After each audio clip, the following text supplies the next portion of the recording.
Hi, everybody, and welcome to FNS Wrestling Podcast, episode 14. I am your host, and with me, as always, is my teenage son, Jackson. Say hello, Jack. Hello. So how's your weekend going so far? I'm hoping for breakfast tomorrow. Oh, yes, you did enjoy the big.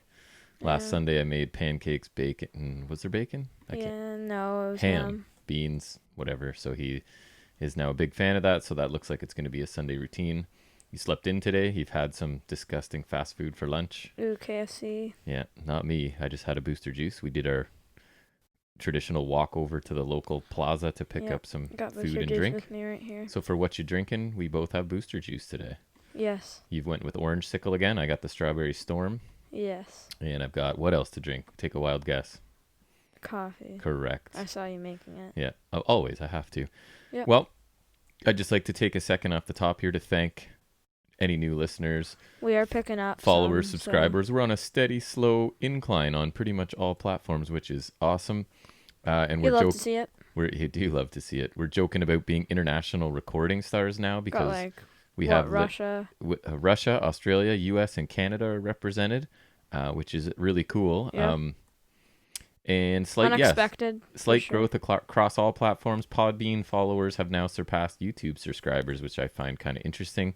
Podbean was nice. Podbean is like an actual podcasting platform, so that kind of makes sense to me. Well, I was corresponding with them, and they were nice enough to put us on the sports page featured for, I think we still are, we have been for a couple weeks, so people just sort of stumble across us, and hopefully if they give us a try. I know you do that a lot, right? I do. I try just stuff that's there. It is a proven thing that actually does happen. It does. So if you've stumbled upon us, and hopefully you enjoyed it, you'll keep coming back. That would be great. We're counting on sort of word of mouth and people sharing us through digital platforms and things. So if you could. Yeah. So if you're giving us a listen, if you're trying it out, share with any other wrestling fans you got or anybody looking for a podcast to listen to. Absolutely. We'll take whatever we can get. Yeah, we're having a great time. We always said when we started we'd be happy with like 5 or 10 listeners. So I think across platforms we're getting like 100, which doesn't sound like much, but to me that's really cool. So yeah, it's good. Thanks to everyone. And what else was I thinking? Oh, I was telling you I was watching Clash of Champions 1 last night because I have a very full, exciting life, obviously. Yeah. You got time to watch, like, old WCW stuff. It might be a segment at some point in our lives when we're like, sort of, what'd you watch? What did you watch that was kind of weird this week? Because I do tend to just... Honestly, sometimes I just fall asleep because it's just a comfort watch. And then before I know it, I'm sound asleep. But anyways, what I wanted to say was it's from 1988. And one thing that I found pretty crazy is guess who the commentary were on the commentary team? Tony Schiavone. And? Jim Ross? Yeah. So Jim Ross and WCW. Over 30 years ago is my point. It's the same two guys. So I was thinking. Just with Excalibur. This job security is unheard of. So I think this is an opportunity for us. So post-COVID, we're going to sort of push some indie company to let us do commentary for them. Yeah. Wouldn't that be fun? No, I'm down. I know. I'm kind of joking, obviously, but I would love to do it if we could like maybe use these as an audition tape and say, here's what we sound like. We kind of know wrestling. Could give it a shot. Kind of. And then have a gig. We have a segment dedicated to me knowing wrestling, and you're saying kind of. I know. Kind of. A little beyond. You can be the color guy putting in all the moves and stats and stuff. I'll be their perfect. Excalibur. I'll even wear a mask. So I'll do the JR part, and then you can be my support. I was gonna say King, but that's just mean. You gotta have the accent, Dad. You gotta be like, oh my God, he's broken in half. He's broken in half. Yeah, there you go. I can do that for sure. Yeah. Anything else you wanted to chat? I know you love to talk about school in these segments. I like to save it for you. Another week is done. So what? Where are we supposed to be right now? If this were non-COVID, this podcast might not happen. What? Where? Sorry. Jamaica. Yes. Jamaica. Our school set up. My wife and I have the last week of October generally off, sometimes spanning into first week in November, and so we take the kids out of school and travel south because it's very, very affordable. Stupid thing mess it up compared to other times. So by our plans over the last couple of years, this would be the Saturday we would be in flight, right? And the first time we went to Jamaica, it was great because we got to miss Crown Jewel. Yeah, we did. And then we missed the other Crown Jewel. Yeah. I probably would have ended up watching it just for something to do, so I'm glad I didn't. So we're a little to this day I've not watched either of them. We're a little disappointed to be still in kind of getting cold Canada, although yesterday was a gorgeous day. It was like 25 degrees yesterday. I ditched my hoodie a while ago. Celsius, obviously. Yesterday. But back to being cool today. And anyways, this is a lot of banter for us. So shall we move into wrestling things. If you want. So we are going to start off, as always, with our news and rumors, right? So that starts with me generally talking about ratings for the week. So both were down this week, interestingly. Dynamite drew 753,000 viewers, which is down almost 9% from last week. And NXT drew 644,000 viewers, which was down 1% last week. So overall, Dynamite wins, if you want to call it a war at this point. I really don't think it is. It's just that they win every single week, right? So I don't know how much of a war that is. Nowhere near as interesting as Monday Night Wars. So they won by 17%. Although, to be fair, WCW won for like over a year. And then that's right, 60-something weeks, wasn't it? Maybe NXT will turn around. Maybe it'll be like the Monday Night Wars. That'd be great. Who knows? So AEW held steady with the .30 rating in the 18 to 49 demographic, and NXT drew a .16, which is down 6% from last week. And I noticed there's no more talk of anyone switching nights, right? Because I listened back to an old podcast of ours where I was like, yeah, I think they will. So way to go, me. Clearly wrong. Good job, Dad. Because there's not even any discussion of it now. Yeah. Which I'm happy about, because I like the schedule. I like them in kind of the middle of the week. It's good. Yes, both of us, especially you, are creatures of habit, right? Whatever routine we settle into, we do not like it disrupted. Especially if Monday Night Raw were to move, I would lose my damn mind. The things... Years ago, they kind of used to shift around quite a bit. Like SmackDown was all over the place, I feel like. It used to be Thursday, then Tuesday. for a while it was Tuesday. Yep. Then back to Friday. Yep. And They've it's tried everywhere, I guess. But I feel like it's like everyone knows Raw is Monday Night Raw, so yes. that's not going to change. But like SmackDown, it just changes and it's like, okay, Friday night SmackDown. Because the Monday is part of their brand, right? So it's harder to switch that, and then like SmackDown's just like, SmackDown. Whenever we decide to put it on. So during a promo on Raw, with Retribution, Mustafa Ali admitted to being the SmackDown hacker. Right. Much of us figured. Yeah, which kind of makes sense, and we were wondering, like, they could acknowledge it, it would make sense and kind of tie up that loose end, and they actually did. I didn't see. Did I? I know I didn't watch it live. I don't know if I saw clips of it or not. I think I did. But kind of what happened to them. That was a decent little promo he gave, but what actually happened to the group sort of makes it kind of meaningless, right? Because they just got destroyed, basically. As you would say, they got buried. Yeah, but you're saying like not quite buried, but destroyed. Yeah, they definitely... they lost a match to the Hurt Business. They did not T-Bar look strong. tapped out, and they all got owned by The Fiend. Maybe I'll talk about it more in any other wrestling business. Right, so yeah, they basically got beat down twice. It was hilarious, and I laughed so much. So I have, one of my favorites, my next news nugget, probably not covered by many places because I seem to be the king of his fan club, the chairman of the fan club, is good old Rohit Raju has signed a new multi-year deal with Impact. Nice. So I'm really happy for him. He's getting more attention lately, and I think he's doing a really good job. If you listen to the show, you know I say that every week. He's one of the consistently entertaining things on Impact that I see every week right now. Nice. So I'm happy for him. Yeah, and speaking of Impact, they finally officially signed their Knockouts champion, Deonna Purrazzo. They did, which is amazing because I think she is fantastic. Makes no sense that she's not signed already, but whatever. I don't know if there's like... I feel like I've heard things before, but I don't want to say anything because I don't know. I don't know if there's attitude issues or something there because she's incredible. Like I find her... I don't know how WWE let her go, to be honest. If there were no issues and she was willing to stay there, I think she's great. She seems like good, not like I don't know. I'm a big fan. She seems fine. Yeah. I also had that Abaddon suffered a serious injury in her match with Tay Conti. So you know how that match is coming up. I guess it's not live; it's recorded or whatever. So apparently she was hospitalized.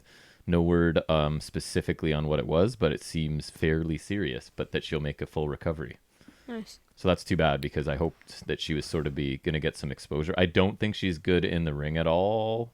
I mean, she's not horrible, but her entrance and her whole look and everything is incredible. If you have it, she's one of the creepiest looking wrestlers I've ever seen. Just because the face paint, if you could hardly even call it that. Right. She's got different colored contacts and her teeth look like kind of like McFoley teeth. She looks incredible. Yeah. But anyways, and it had a really cool entrance, but I guess we won't see her for a while, unfortunately. So I hope she recovers quickly and gets back because she's very interesting to me. Yeah. Anything else? Jake Hager set to return to MMA for a Bellator on October 29th. Does that mean he'll be away from AEW for a little bit? I'm okay with that. Maybe. No offense, Jake Hager. I figured you'd say something like that. Yeah, that takes him away from what we're watching because we don't watch MMA, so perfect. Yeah. Just fake fighting for us. We don't need real fighting. Yeah.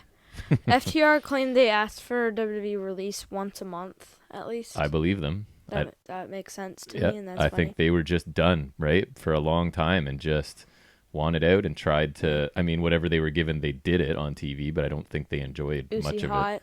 Probably. Yes, exactly. You want to hear something weird? Sure, always. Bret Hart almost had a cat sidekick in WCW.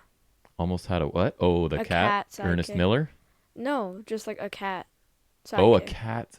I thought you were talking like him kicking, like a sidekick. No. But you're actually talking like bringing a cat to the ring? I think so. Instead of like, oh my God, Matilda. I couldn't remember the British Bulldogs. Yeah, that's... Second or whatever you call it. And Daniel Bryan's current run is reportedly his last run as a wrestler. Man, are we dialed in or what? Because that was my very next point, was Daniel Bryan says this is his last run as a full-time superstar. That sucks. And then we have an Elite Deletion coming up at Full Gear. Right. Matt Hardy and Sammy Guevara. It's going to take place at the Hardy compound, of course. So a Cinematch. Yeah. I think I'm getting one up. All right, go on. Tell them about how much you love the deletions. I did love the final. What was it called? Was it Final Deletion? Ultimate Deletion was WWE's. Right, so Final Deletion. We've talked about it on. That was something I made my family, even my wife, who couldn't care less about wrestling, sit down and watch because it was just so creative and different and cool and funny. Like I laughed out loud in several parts. And the dilapidated boat. When are you gonna like laugh out loud in wrestling these days? So that was just something when the Fiend whoops a new faction all by himself. Yeah, you did laugh pretty hard at that. When Kenny Omega wins a match really fast. Yeah, well, we'll get to that. Don't stomp all over our reviews of everything. The only other thing I had is actually something you told me, and I didn't know if you're gonna put it in, so I put it there because it makes me happy. Perhaps the happiest one, Shorty G. Yeah. Yep. Go ahead. He's back to Chad Gable, everybody. That is great for him. But I feel like, unfortunately, it was just long enough for people to remember it, and I hope he can shake the sort of taint of having that stupid name and gimmick. He should team with Shelton Benjamin again. They could be like the new World's Greatest Tag Team. My dream is his contract... Chad Gable looks like a mini Charlie Haas. His contract expires and he goes to AEW, and we see what they do with him. I think that would be awesome. And he'd just be a baller TNT champion. Because they do not care about size there. Like, look how they booked Pac, right? Like, he's not a tall guy. Or John Silver, even. Oh, Pac, please come back, or Pac. Even John Silver. I assume Pac listens to this podcast, right? He's one of the dozens that's found it. We don't have any England listeners yet. Once we get one, we'll just assume it's Pac. We'll assume it's him. That is the plan. So if anyone starts listening from over there, we're going to consider you Pac, and he'll be here otherwise. We miss you, Pac. Yeah. I don't have any other news. Do you? No. All right, so that moves us into what we debuted last week, kind of new segments just sprinkled in, and that's Jack Fact number 1. Yes. So TLC match. I've heard of it. First one was SummerSlam 2000. Second one, WrestleMania X7. Okay. 2001. So then we had the third TLC match. It was broadcast on TV on May 24th, 2001 episode of SmackDown. Really? Yep. Who was it? TV match. So it was for the World Tag Team titles again. It was the Hardy Boys versus Dudley Boys versus Edge and Christian again. But with the added team of Jericho and Benoit. Oh, cool. Well, I should remember that, but you know me. I don't Jericho remember and Benoit would retain the titles. I almost guarantee I watched it. So yeah, they just give away the TLC match on TV. Yeah, which is kind of crazy. And that was back when they care much less about pay-per-view buys now because it's the network, right? So they're actually now with the networks and stuff. They're more concerned about network stuff. They're more likely. Yeah, they got like In Your Face Monday Night Raw or season premiere. Yeah, so it would have made sense today, but back then it would have been surprising because everything back then was supposed to build to pay-per-view buys, right? Right. Very cool. Because you're trying to get as many of. But now it's like you're trying to build your TV and make the pay-per-views look as strong as possible. And now basically all the people that are going to get your pay-per-views already have the network, right? So it's not like you're getting too much extra revenue. Yeah, because like how many people, let's be honest, are still buying them as pay-per-views? You'd be surprised because I've heard other podcasts talk about it, and sure, it's not a large number at all, but there are some, and you're just like, what are you doing? Because for one pay-per-view, you could probably get that's probably five or 6 months right? of the network. Yeah, I don't know. Anyways. Like if you do and you want to, then we're not going to tell you what to do, but it just seems unwise. People make choices, you know? No, yeah, for sure. All right, so I think that will bring us into our first in-depth review of the week, which is our Wednesday AEW Dynamite review. AE Dynamite? Nope, I don't say that. I haven't said that in like 3 or 4 weeks, I don't think. That's good. I've mastered it. Yes. So what do you have for us? This is where you're doing the heavy lifting. So tonight we've got our first round of the tournament, the Eliminator? AEW, the Eliminator tournament. It's a pretty decent sized crowd, I noticed. Yeah. Yep. And so we're starting with Wardlow versus Jungle Boy, AEW World Title Eliminator Tournament, first round match. And I am interested to see this match. We talked about it a bit last week. Looking ahead to it is Jungle Boy continues to impress me. And when AEW started and I saw him, I just thought there's no chance I'm going to like this kid. And they're calling him Jack Perry less. Right. So. And he's really good and seems to work well with everyone. But coming into it, I thought Wardlow needs the win more and that the loss will hurt Jungle Boy less. So that was what I was leaning towards. Yeah, because Wardlow's first match, if you guys are AEW fans, we didn't cover it, but cast your minds back to, I think it was fall of 2019. Yep. That cage match with Cody. Right. He did lose that. It was a pretty cool spot, the moonsault at the top, so there's that. I guess he didn't lose, too poorly, but, he hasn't got really any wins, so he's really that's what I'm saying, yeah. He's really lacking the win-loss record, exactly. the win part of it. So my assumption coming in was that he would need it more and maybe he would pick up the win. So you tell me what happens here. Go ahead. Yeah. So Wardlow shoves Jungle Boy down. I just call him as JB again. JB slaps Wardlow. A drop kick to the back has little effect on Wardlow. Damagiri to the back of Wardlow's head. Wardlow catches a plancha attempt on the outside. And his leg doesn't explode. Yeah. Because this is basically the Holland spot, right? So he survives. Yeah, speaking of Holland, I will be talking about him later. His name will come up probably. Seems like there's been a shift of plans. But anyways, we'll get there. Yep, I'm sure. Jungle Boy escapes, but Wardlow catches a Hurricane Rana and swings him into the post, and that was cool. It was. Suplex toss by Wardlow, and he just eats him again with another like those suplex as well. toss. Yeah. Yeah, it looks cool. I remember playing as Drew McIntyre 2K19. He had the suplex toss, and I love doing that over and over. It is cool. And just like a Beal. And I miss Pete Dunne's X-Plex too, because I enjoy that. Yeah. From what I saw, he was teaming with Dragunov against Wolf and Walter. Looked decent from what I saw. I didn't see the match. I watched a highlight thing on Instagram. It looked good. Dragunov's chest, though, it looked like, do you remember in Greatest Royal Rumble, Daniel Bryan was first and his chest was blistered just after? Like hamburger. Yeah. Yeah, that's honestly what Dragunov I might check that like. match out because I saw where Dragunov was going to tag up with him, but I haven't seen the actual match yet. Yeah. If you are watching that, I might check that out too. Yep. Okay. All right. Corner stomps by Wardlow, a gut wrench powerbomb by Wardlow, shades of Mr. Jack Swagger. Yeah, that was in our finisher quiz last week, I believe. Yes. Oh yeah, it was. Wasn't it? Yeah. Yep. I think it was. Nice. That gets him a 2 count. Jungle Boy fails a sunset flip and Wardlow pulls him up. Jungle Boy flips out of a powerbomb but is taken out by a clothesline. That gets another 2 count. Jungle Boy avoids Wardlow's knee, counters with a knee of his own. A missile dropkick by Jungle Boy sends Wardlow out of the ring. A suicide dive to the back by Jungle Boy. A springboard tornado DDT by Jungle Boy. Yep. A super kick by Jungle Boy. Wardlow kips up. Jungle Boy reverses a move into a Frankensteiner. A backstabber by Jungle Boy, and a top rope knee drop for 2 count. It's kind of a cool little sequence there. Yep. Wardlow counters in tornado DDT on the stage and hits an F10 into the ring, just flings them. Another F10 for the win. And Wardlow advances to the next round. 2 very different looking F10s. The first one was pretty minor, and then the one for the win I thought was pretty huge. I think he should kind of come down with them. Yeah. He just kind of releases them, right, I guess. Yeah, it doesn't look super impactful. The one in the ring looks fine. Looked cool. I mean, Jungle Boy, he can really throw him, right? So it looked pretty nice. What did you think of this? I thought it was good. Again, I think Wardlow's finisher needs to be something a little more impactful, but right. It was good. Jungle Boy got some decent offense, and this loss won't hurt him too much. Agreed. So it was the outcome I expected. I think Wardlow, I have that he doesn't sell well, really, and the offense he's missing on purpose, if you know what I mean. Like when when Jungle Boy's going to duck the clothesline or whatever, I think Wardlow looks pretty bad doing stuff like that. It looks like he's... So when he's going to hit it, he'll put it, work into it. But when he's going to miss, it looks completely different from his as if technique. He's like, what's the point? Right. So, but I think his offense looks really cool, and he looks good, and they need big guys. Even though he's not huge by WWE standards, he's really big for AEW. And I thought he showed more athleticism than he has in some matches, and maybe that's just gaining experience or whatever, but I thought he looked good. I enjoyed this match. I think he should be tagging more with MJF.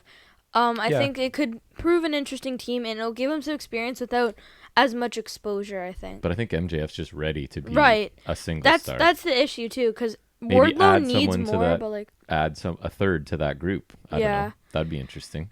and then I don't think MJF needs to join the inner circle. No, I don't either. Right? But I thought this was a good start to the show. I was happy with it. yep. So next we had a recap of Eddie Kingston's promo last week, and then it also showed an off-air promo. Right. And then it's announced that Jon Moxley will defend the AEW World Title against Eddie Kingston in an I Quit match at Full Gear, and I think that is genius. And they're so how do you know for how far some away Full reason- Gear is? I think it's like in November. Perfect. So these guys November have 7th, I think. so these guys have a few weeks to just I feel like if Eddie Kingston were to win, this would be it. I feel like. I will be surprised if he wins. I feel like there's just ever so slightly a chance for my him. issue with this is he's amazing on the mic, and I'm pumped that they have a couple weeks to like have more promos and build this back and forth, because they will. They both did good promo But packages, I mean, does he so- really deserve a title shot?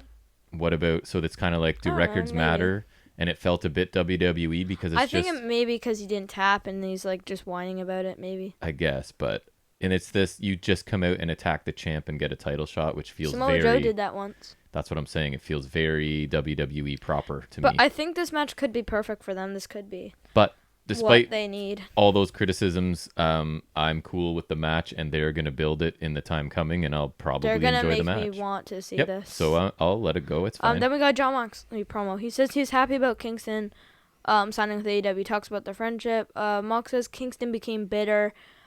Says he doesn't owe Kingston anything. Says he won't apologize for his success going to WWE and kind of quote-unquote leaving Kingston behind. Right. He says he is proud to share the ring with Kingston until he whined afterwards. Says he'll beat Kingston down until he gets his friend back or destroys him, which I thought was a good line. It was. And says that when Kingston loses the I Quit match, he can only blame himself, which is true, because then like He he's has like, to quit. I never lost the Battle Royal. I Right. never tapped. The idea is there's, at least to us, unless Kingston's clever and one step ahead, which maybe he is, there's kind of no way out of this one, right? There's no way to sort of weasel Right. out of a loss in this one. All right.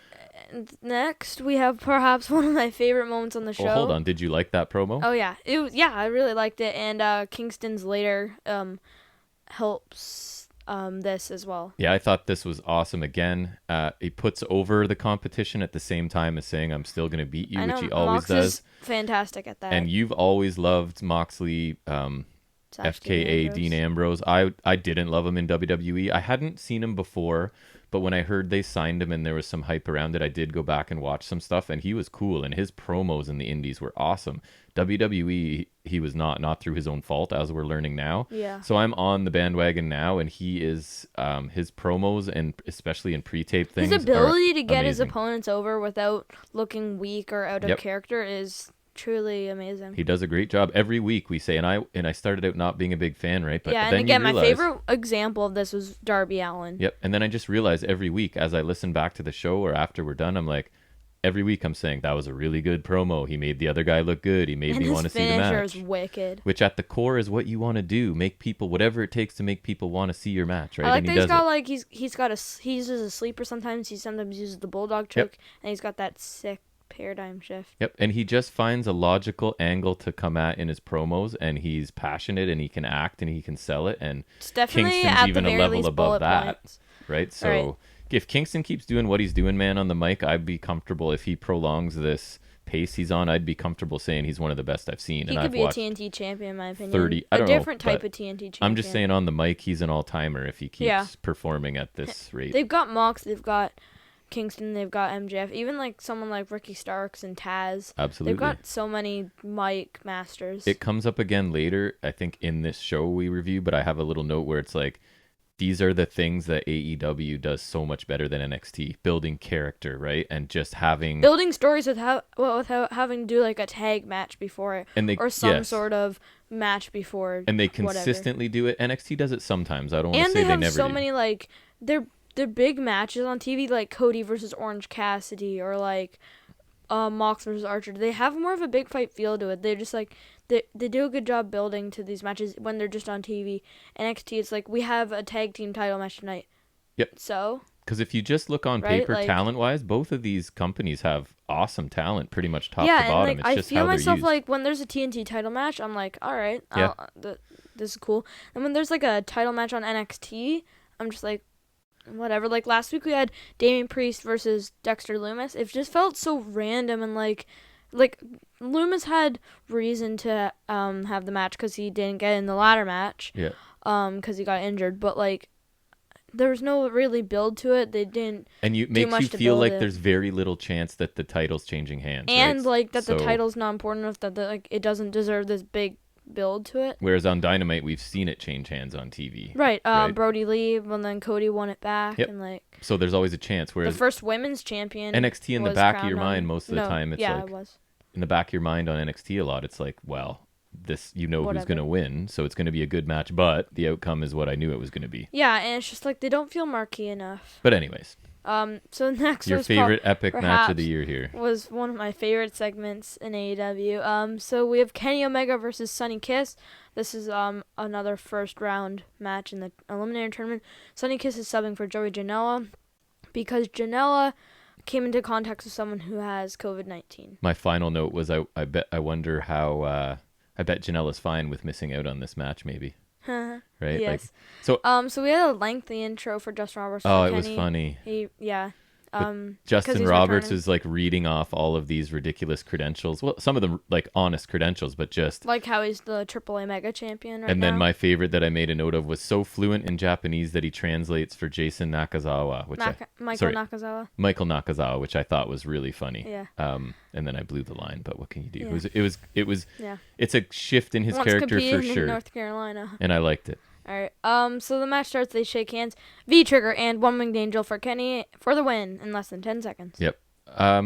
And I laughed so hard. So he's coming back to funny. His cleaner gimmick, right? Because he had, I don't know if we needed them there, but they were bikini-clad ladies with brooms out during his entrance as well. Nate was just like, what the frick is this? Yeah, so sort of advertise that. So yeah, it was basically... it was so funny. And it's to the cool. point where like the next day I just watched it again on YouTube. You did laugh pretty hard. And it's a clear contrast to his previous character. You can go back and listen on this podcast where I would complain about him fighting... it was 5 before he was anything. What was his actual name? Alan Angels. Right, and like it was super competitive match, and there was a couple other examples I can't remember. Not that 5's not good, but like he's nowhere near a Kenny Omega. Well, and at that time he wasn't even anything. He was just a like local Literally talent a jobber. who was there. So Right. he was having these competitive matches with guys I thought he should be crushing.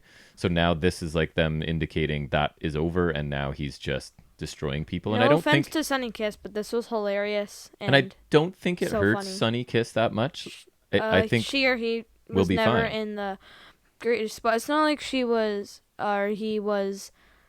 You can in just a say great one. position She's right fine now. with either Yeah, pronoun, I right? know. So yeah. Yeah, but he was never in a good position to begin with, and I thought this was kind of very hilarious. Yeah, I it's not great for Sonny Kiss, obviously, but I don't think it hurts him really. I It's- chuckled so hard. Yep, and it helps Kenny Omega, so I was okay with it. It was funny. Yep. But yeah, good. Makes Kenny Omega look good again, and was funny. I just want to see dominant Omega back with Yep. 5-star matches if we can get him. Because he's been in a bit of a lull at times in AEW, so I'm looking forward to it. What was Right. next? We had an Orange Cassidy interview. Tony asked Cassidy about next week's TNT title match. Or last week, sorry. And Cassie's like, calls sometimes go your way and sometimes they don't, and then he confuses the location of next week's Dynamite. But doesn't care. Yeah, and says something random when like they're obviously in Daly's place again. Yeah. So then we have that's Cody, true. It's always yeah. in the same place. Then we're in Cody. We got a Cody interview. Says Cassidy couldn't get it done in the time limit last week, and he won't next week. And says he put on more weight to become more of a heavyweight. Yeah, this was Cody and Arn just showing up in a limo, and it honestly felt like they were just shoehorning Cody into the show. Like, oh, let's get Cody on the show, and that was. Is he in a it. match? No. Is he in a dramatic in-ring promo? No. All right, just shoehorn in an interview, guys. Come on. Yeah, he can talk about how he's gained 14 pounds and that he's excited to watch the tournament. That was all it was, right? So whatever, I don't like Cody, so I thought this was just he had to be on the show, so there it was. Yeah, that's fair. So next we had an Eddie Kingston promo. Kingston laughs at Mox. He's wearing a Syracuse basketball jersey. Love it. Carmelo Anthony, that's my team. I used to travel with my friends that I still hang out with that from high school. Shout out to those guys. We would go to Syracuse and watch. Who do you think? Who would I go with? Basketball people that you know. Kevin. But anyways, my hypes high school the guys. So Penta versus Fenix match. Says Mox's promo was the truth. Says he had to be bitter and sneaky. And says he doesn't even like who he is, which I think was a nice touch. He says when he wasn't this snaky and like this snake kind of dirty player, slithering kind of character, he got nowhere. And now he's got a world title shot at a pay-per-view. Makes sense. And says, yeah, right? And like he says Mox will have to go to a very dark place to win, and that's where Kingston lives. I loved this again. Like, you just feel this guy, right? Like, he's very genuine, I feel. At conveying emotion or acting or whatever the heck he's doing, he's unbelievable. And it all makes sense. Yeah, he's just like always invested. He's saying, yes, I am a sneaky, weaselly heel, but this is the only way I get attention. And he's like, you think I love it, but I gotta do this. If I want to make a living, if I want to survive, if I want to be successful, this is what I gotta do. And WWE's not lining up to give me multi-million-dollar contracts, right? Like, this is what I have to do to be successful. Right. And who are WWE, you to judge me? Again, they don't do this level of character building. Well, they don't have Eddie Kingston either. He's but unreal. Like, they just don't do this level of character building. And this was fantastic. And I think just the build to this match alone is going to be great. And it will make it worth watching. This is where I wrote, this is what NXT lacks big time, right? Guys cutting sick promos and building anticipation for a match. Right. That on paper, if you just said it's Mox Kingston, you're kind of like, okay.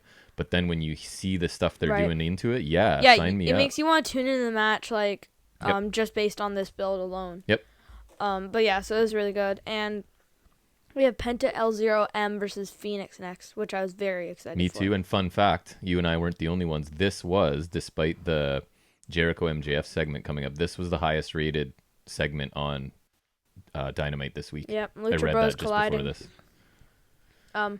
Very exciting. If you don't know who these two are, then you must be out of your mind, because they are two of the most talented wrestlers I've seen in like the past few years. I would argue that Fenix...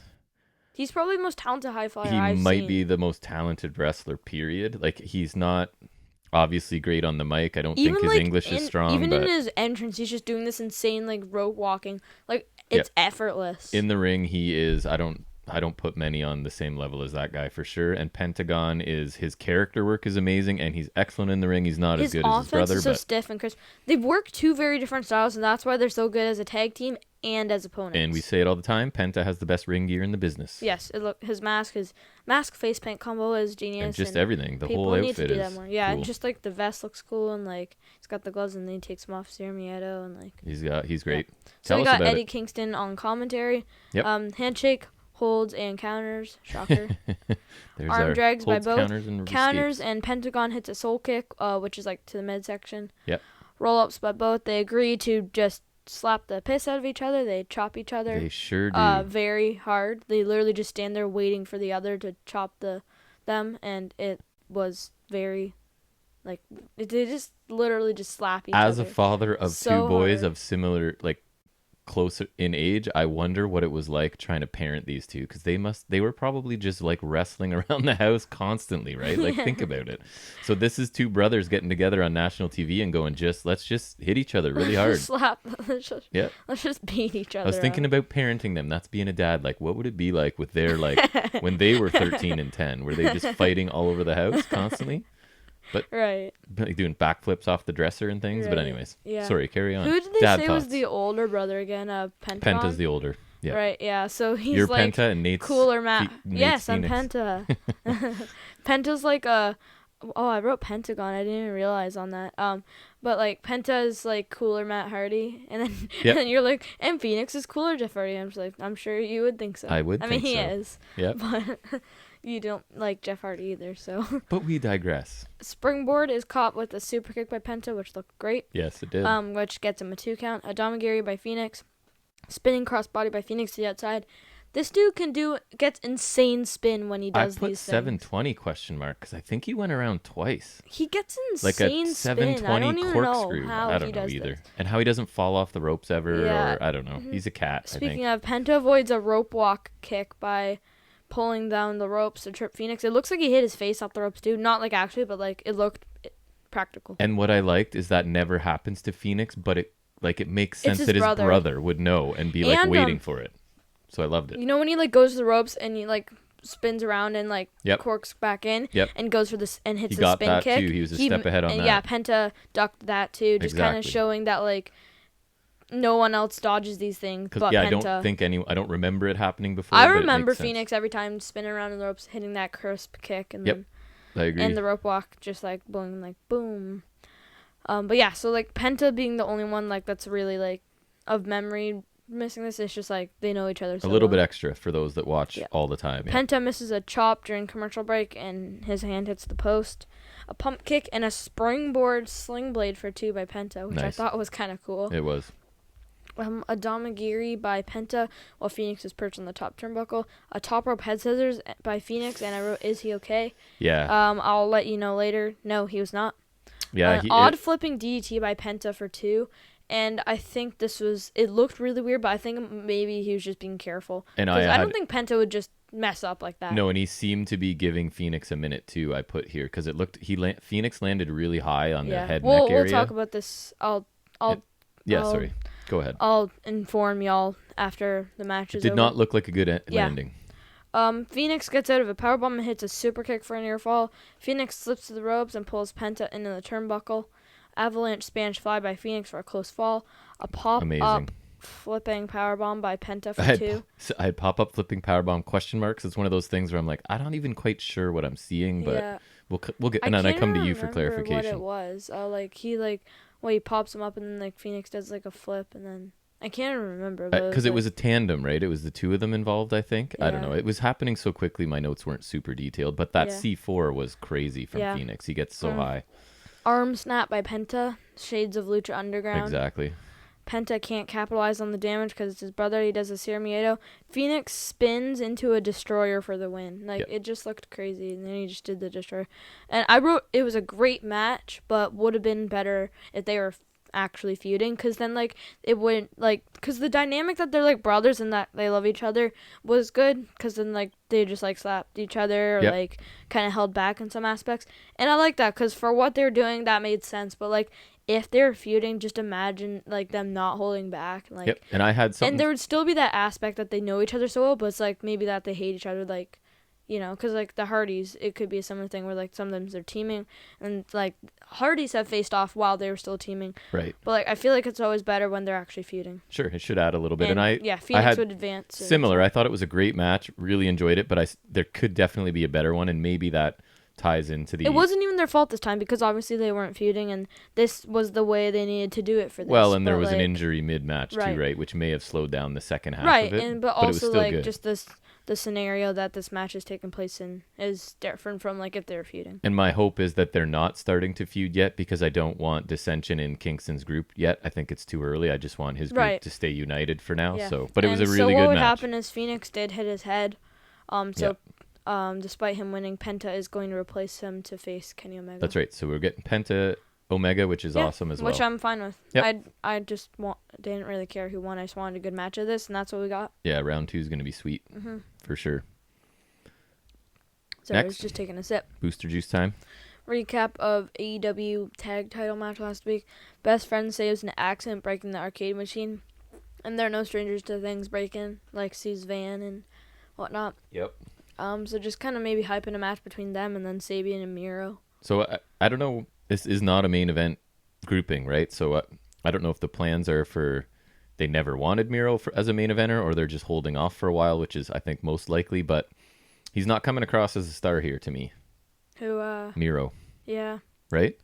I don't want to blame your boy Kip, but I don't think he's a main event act either. So not yet. And pushing Penelope into the background where she's not doing anything, I think is a bad choice too. Kip Sabian's not a main event yet. She's a star, man. Yet. And I don't know why she's being just ignored. I think Miro, it's he's good, but he's always been touted as this main event potential guy. I've never really seen that, and that is partially due to WWE. But even right now, it's I love Kip Sabian, but did Kip Sabian need to be put in this team? But I see Miro, at least them trying to get to the level of Archer and Cage, right, where he's got a shot at the title maybe occasionally and might not be successful. But so far, I definitely I agree with you, and I would like to see Kip Sabian even just. I will take him as a TNT champion. I will take that. I know you would. And they might be Miro tag can champs or something. Move on. Yeah. I guess. But I don't know. I think Miro's good enough to do his own thing. They just need to do it right, and Saban's good enough to do his own thing as well. I think this team is very temporary. And I'm not loving the video game guy gimmick so far. Like, and it's not just because I'm not a big gamer. I'll play sports games all day. I And think you it's like also video just games, like but if it was more current. Like, what if Trent smashed into a TV and like he had his Switch hooked up to it or something. something like Or that. like or a super Kip Sabian's expensive Twitch streaming. a super expensive VR thing. Yeah, maybe. Anyways. Or like what if Kip Sabian's streaming? Like what if Trent messes up like a PC setup with like the monitors and stuff? Like Could be. just something more current instead of an arcade machine. I guess for me. but it'd make the best spot when they crashed into it. I think was their goal. I guess. But whatever it is, it's not really working for me. I have hope because I really liked Rusev. I really like Kip Sabian. Right. So we're hopeful, but it's not working for us right now. I think we could say. Anyways, Next, carry we on. had a Dark Order interview. It's Cabana, Silver, and Reynolds. Reynolds says this is the biggest opportunity for them, and they will seize it. Cabana says Dark Order are his friends, and Silver's like, no, we're not. And lots of trash talk from John Silver. I didn't have enough to recap it, but he was fired up. Yeah, they gave him a chance because I guess he's been amazing on Dark or being the elite, I think more so. Talking wise, podcast I listened to with Matt Morgan, right, former The Blueprint, loves John Silver. Every week talks about how great John. He is fun. He's a funny guy, so they're starting to put him on TV talking. I thought he did a good job, and he sort of made his own prophecy, right, that the Dark Order are going to have all the gold eventually. Yeah. So we'll see. But I thought it was fine, and Silver did a good job. Next, we got Hangman Adam Page versus Colt Cabana. Boom boom. Yes. Boom boom. And so Evil Uno is accompanying Colt Cabana. Colt Cabana rolls out of a wrist lock, holds and counters. You know what I noticed? Yeah. The crowd is chanting cowboy stuff. And I asked, is this a PG show now? But anyways. Oh, yeah. Right? Forearm by Hangman after Cabana taunts. Corner clothesline by Hangman. And a second is blocked. Running shooting star by Hangman. Strikes by Hangman. Cabana's on the apron as Hangman hits a springboard clothesline. Hangman hits a pescado, which basically just looked like your average slingshot crossbody to the outside, but that's what Excalibur called it, so I'll trust him. Yeah, I would trust him. A strike exchange, a fallaway slam by Hangman. Bionic elbow by Cabana. Head scissors takedown by Cabana. A strike exchange again. This is Forearms where and bionic elbow by Cabana. This is where I have some of Cabana's offense really bugs me. It feels very indie and like on the cusp of comedy, and I don't really like it. Yeah, he like rolls up his arms and then goes like. And just the elbow strikes and stuff look kind of silly. But anyways. Yeah. That's just me. Cabana gets a roll up for 2. German suplex for 2 by Hangman. Discus forearm by Hangman sends Cabana to the outside. Hangman attempts a dive to the outside, but Cabana shoves him on the apron and he somersaults onto the apron. That was... And it looked epic. And then a running splash off of the apron by Cabana. That segment was awesome. We rewound it a couple times. The bump that Paige... I don't think so. Rewinded. And why? You said don't like rewound? Rewound. Rewound. Rewound. Rewound. Rewind. Rewind is the present tense. No. Past tense rewound. No, we rounded a couple times, and he rewinded. takes a huge bump on the apron, and it looked awesome. And then Cabana does end up just a really nice splash from the apron to the floor. It looked really good there. Yeah. Got to give him credit when he deserves it. Yep. Cabana misses a top rope splash, and Hangman hits a pop-up powerbomb for 2. Cabana ducks out of the way of the buckshot, which looked weird. Hangman gets tripped on the apron. And Hangman gets out of a top rope move. Cabana ducks a buckshot, a Superman pin for 2 by Cabana. Hangman fakes a buckshot and then hits the buckshot for the win. Right, so he dodges it, and then he ends up having a pump fake it sort of thing, and then hitting it for the win. It was good. I was bored to start, and then I thought it picked up, and the apron spot was cool. So it ended up being okay for me. It's tough to get me interested in Colt Cabana stuff, but Hangman did a good job, I thought, and the match turned out to be a little better than fine. I almost said fine. Me but it was like a bit Hangman, better. me no like Cabana. Agreed. Yep. All right, let's move on. Yep. We got a quick recap of the Sammy Guevara Matt Hardy segment last week. Okay, that happened. I didn't love this. It I don't reminds care. me of sort of EC3. I don't get or maybe remember why this is such now a blood feud like this, right? Like, it's this crazy, intense, whatever, Sammy's gone nuts, but I don't feel like the backstory fits it. Do you know what I mean? Maybe I'm wrong, but it's like the height of the drama does not match the backstory that I remember, I guess, is what I'm saying. Cody. Yeah, a little. Maybe. I don't know. Team Taz is on stage. A Taz promo says Will Hobbs is their first problem talks about the Team Taz offer and says Hobbs better respond. Problem 2 is Darby Allin getting TNT title match at Full Gear and Taz is pissed. Tony Khan says Starks had won, then he would have gotten the shot. And says Starks has won 9 of his past 10 matches before losing to Darby Allin. So fair point, I guess. Starks has a promo says Darby will pay. Right. Yeah, I thought both of them are strong on the mic here, and it's a good move to keep Cage silent. Is always a good decision on. So I thought this was decent.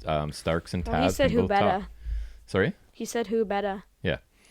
Yeah. Well, he said like 4 syllables or whatever, but yeah. Yeah. All right. So this takes us into The dinner the big thing, right? With So Jericho and MJF. I tried not Chris to say. Jericho, I just realized. I tried not to talk about it at all with you, so I'm interested to see where this takes us. So go ahead. So they call the waitress named Velma. MJF says he's had better wine. MJF orders steak and a baked potato. Jericho orders the same. MJF changes his steak to medium.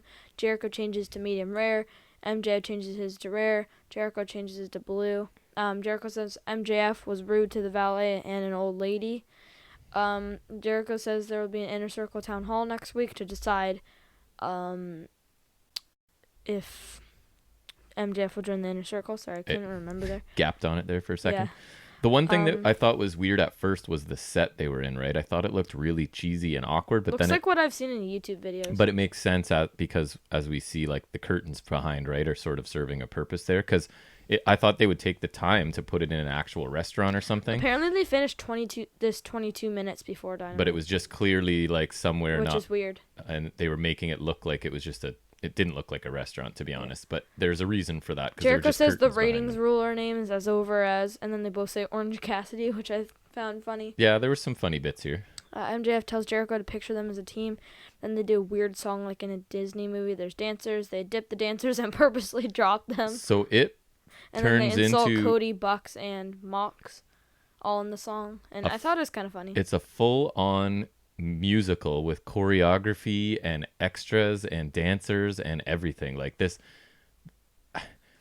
it's out there, man. Like it's them just taking a shot. They're going, we have 2 of the most entertaining guys in wrestling. If Let's you're gonna just push this. do it with them. I respect them doing it. I'm not sure how I felt about it, but I'm sure. I thought there were some funny parts to it. I'm pretty sure least. everyone's gonna love it, and I'm not saying I didn't like it, and I really like that they're just trying something really out there with these guys because it was. I'm glad they're at least trying. It's definitely worth going. There's some funny bits bits at the very least. Jericho goes from smile to frown when the steak comes to the. I thought it was funny because they basically were battling who's tougher that can eat their steak rarer, right? So that was the little. Them riffing at the beginning, like I'm tougher than you because I'll eat mine a little more rare, and then they just kept what backing does that mean again? Like less cooked, tougher. Oh, like less cooked. So I make yours like medium rare, which is how I like it too. And they're saying, well, I'll eat mine bloody, like just barely touch the grill sort of thing, because I think they're tougher for that. So that's what that was about. Jericho wants to send the food back, and they both call Velma, and the end. Right. So it was something super weird. There were some funny bits, like I said, so I mean, I kind of liked it. It reeks of effort, right? They tried really, really hard to do something different and interesting. Which, in a way, I appreciate. Yeah, 100%, and I'm not going to fault them for it. Did I love it and want to see it all the time? No, but as a one-off, sure, it was funny to see. Like, it's I'm alright with seeing this a few times. Like, you're not going to see this in wrestling, right? And like, it's Jericho and MJF. They're 2 of the best. So if it's going to be anyone, I'm glad it was them. It has to be them. There's nobody else that can do this because they're legit. I think that was them singing, and they had pre-recorded that part, right? Yeah, so, maybe just like auto-tuning in a bit. So it was, and they were dancing and the whole deal. So I like when they dropped the dancers. It's a spectacle, and it's going to be talked about. Like, whether you like it or don't like it, when the end of the year or whatever comes, you're going to remember this, right? Like, it's not something I'm going to forget. Which so is I guess, one of the main goals. And then that's what I was just going to say. So that probably means it's successful. So anyways, It was very unique segment for a wrestling program. Yes. To say the least. So musical number. Brett Baker versus Kylan King. Yep. Guess what I'm going to say. Holds, escapes, reversals, because it's my note too. Holds and counters. Yep. Lockjaw attempt is blocked and countered into a pin. An arm trap stomp by Baker, cravat knees by Baker, flatliner into the turnbuckle by Baker, super kick by Baker, Reber throws King back into the ring. That was not on purpose. Right. Roundhouse kick by King, Sling Blade by Baker, DDT by Baker, Fisherman's Neckbreaker by Baker, Curb Stomp by Baker. Lots of Baker. Reba Hand Surgical Glove to Baker. Baker Yes. locks in the lockjaw for the win. Yes. Rip Baker, DMD wins. I actually like this. Squash match. It was quick, but not quite a squash. I thought Britt looked really strong, and King looked pretty decent as well. I thought she actually sells pretty well. Yeah. Like what I was criticizing Wardlow for, I think she does a better job of. So I thought this match was fine. We're just got to slow build Britt, right? Like just keep her on TV, keep her winning. Because I think they have big things planned for her probably. Yeah. All right. So then we have Hangman Page versus Wardlow Eliminator Tournament semifinals next week. We got Kenny Omega versus Fenix. We now know it's Kenny Omega versus Penta. Right. L0M next week in the semifinals as well. Tay Conti versus Abaddon next week. And Abaddon next week, but I guess she gets hurt in that one. So we'll see. I guess not then. Yeah. Cody versus Orange Cassidy TNT title lumberjack match next week. So that's the stipulation they're going with here. Is that the first lumberjack match, I think? I believe so. I think so too. Inner Circle Town Hall meeting to decide if MJF will join the Inner Circle next week. Matt Hardy versus Sammy Guevara Elite Deletion at Full Gear. And then next we have a Darby Allin vignette, and he rolls down a skateboard ramp in a body bag. Yeah, with Steve-O from Jackass there, which I had to explain to you. No, I knew what it was because I think they're supposed to face Umaga at SummerSlam once, but I thought you were calling him a jackass. No, he's just from that group of guys that were super famous back whenever it was. Mm-hmm. Yeah. So then we have our main event, which is Butcher and Blade versus Private Party versus Reynolds and Silver of the Dark Order versus the Young Bucks. Yep. It's a Fatal 4-Way Should be Tag fun. Team match. And the winners face FTR for the AEW World Tag Team titles at Full Gear. And it was mentioned that Young Bucks are number one contenders. Yes. So, I'm confused. Yeah, that's what I mean. It's like records and rankings count when they want them to, and not when it's one of my minor, right, but this could be just the complaints. case where they kind of want to try to give someone else the opportunity, maybe. Right. Because, and now the more I think about it, I just thought of Young Bucks have had quite a few opportunities. They have.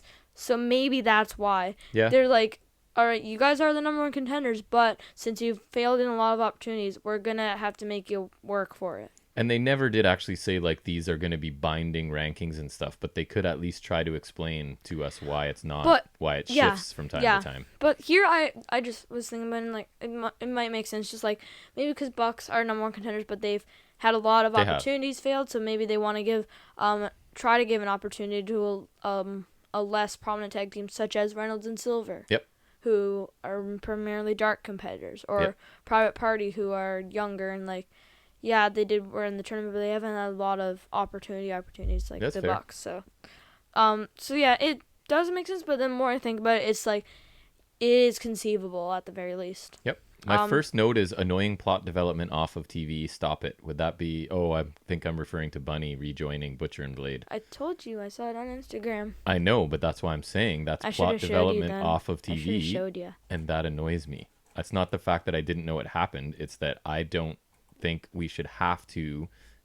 Anyways, it's because I'm old and I don't do social media, so I don't want it plot furthered on things that I don't look at, and I'm a loyal viewer of the show, right? So it annoys me. Anyways. Yeah. I have good luck taking notes, Jack, because this is a pretty... So FTR on commentary, we have Nick versus Reynolds to start. Silver tags in and is taken down. Matt Jackson tags in. Blade tags in. Bucks double team on Butcher. Butcher is legal, ? Nick Jackson is illegal, and Isaiah Cassidy is legal, so no. Matt tags in. Private Party hits super kicks on Bucks. Mass brawl. Butcher and Blade double team on Isaiah Cassidy. Matt Jackson versus Blade now. Matt tags out to Mark Quinn. John Silver's now legal. Suicide dive on Blade. Crossbody on stage to Silver. Quinn was in for a long time, I thought, eh? Yeah. Quinn shoves Blade into Butcher. Blade is legal now. Shooting star press by Mark Quinn for 2.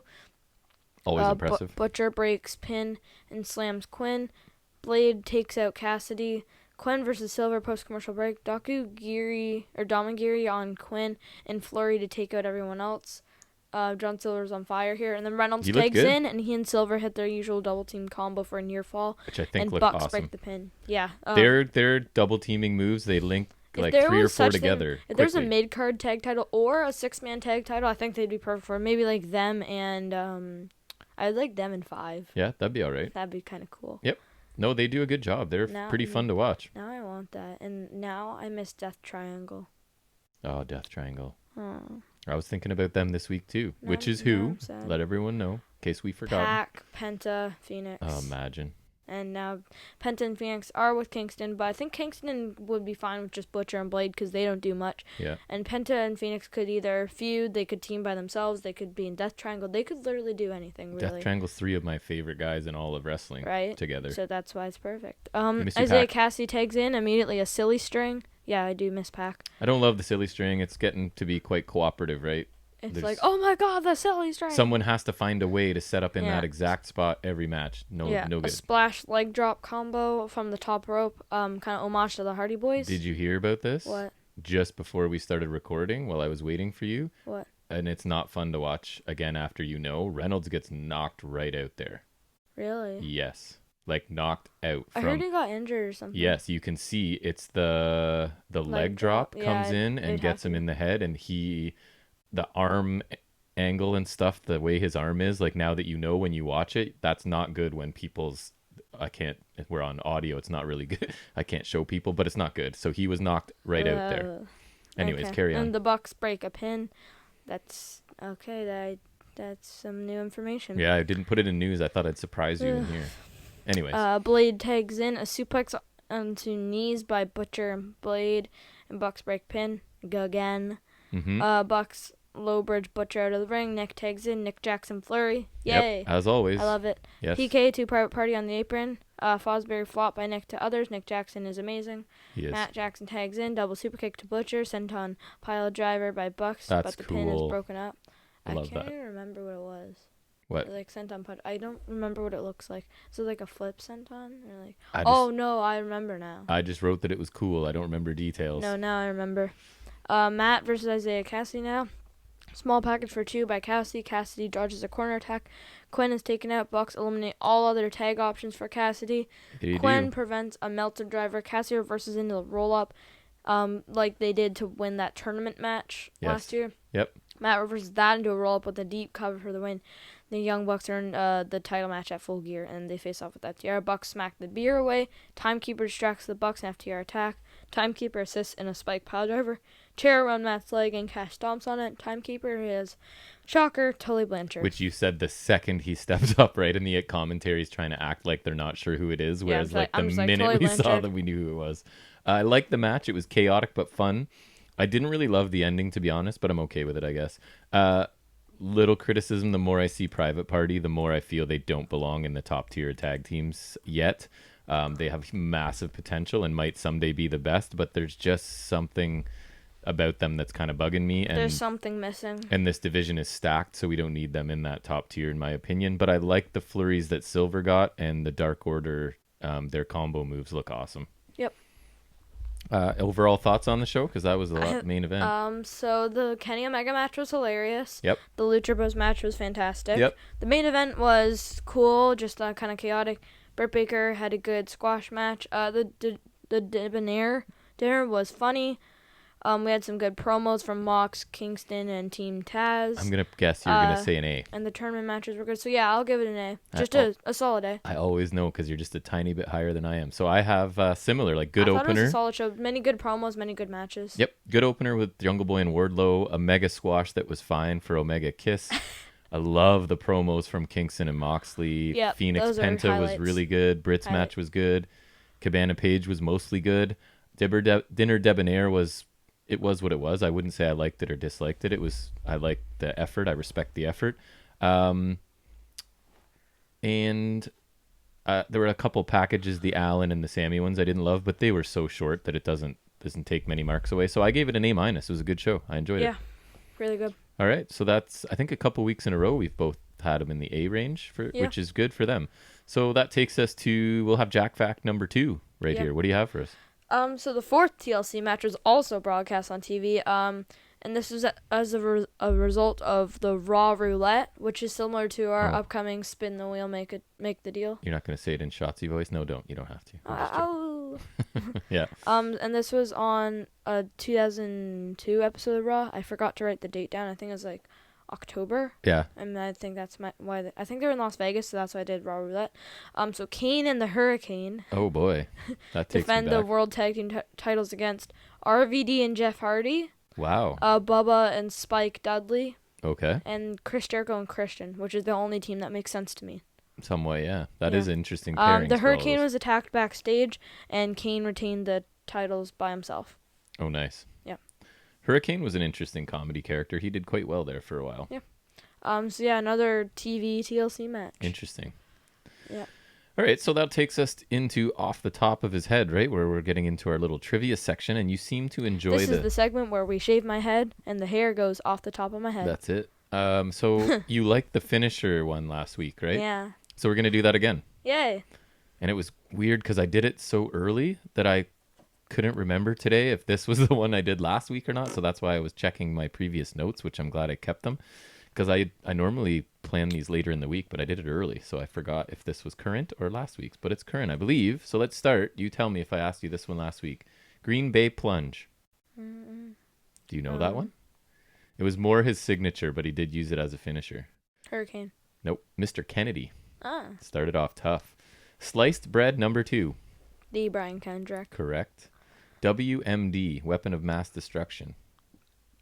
AKA the KO punch, which is Big Show.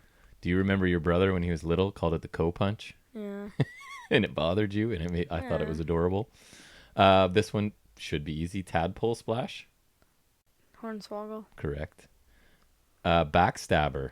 Before everybody. Carlito. Good. I was going to say before it was just a transition move for everybody. Yes. Good. Fun fact, did he not win a title in his first match? I want to say. The U.S. title. The U.S. I was going to say SmackDown. Intercontinental, dang it. Well, that was his Raw debut. Right. Oh, yeah, okay. Yeah, he was like mega pushed right out of the gate, I remember. Yep. Yeah. I liked him actually. They should have done more with him in Masters because they could have been the Masters of Cool. I liked Masters more than most people did too, to be honest. Masters of Cool. I thought like for WWE brand stuff, he was pretty much a good fit for them. All right, pile driver or fist off the second rope. Jerry Lawler. Correct.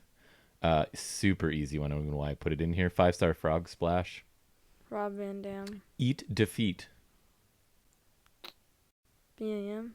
No, well, she does it, but I don't. Does she call it that? I don't think she calls it that. Enzo Amore.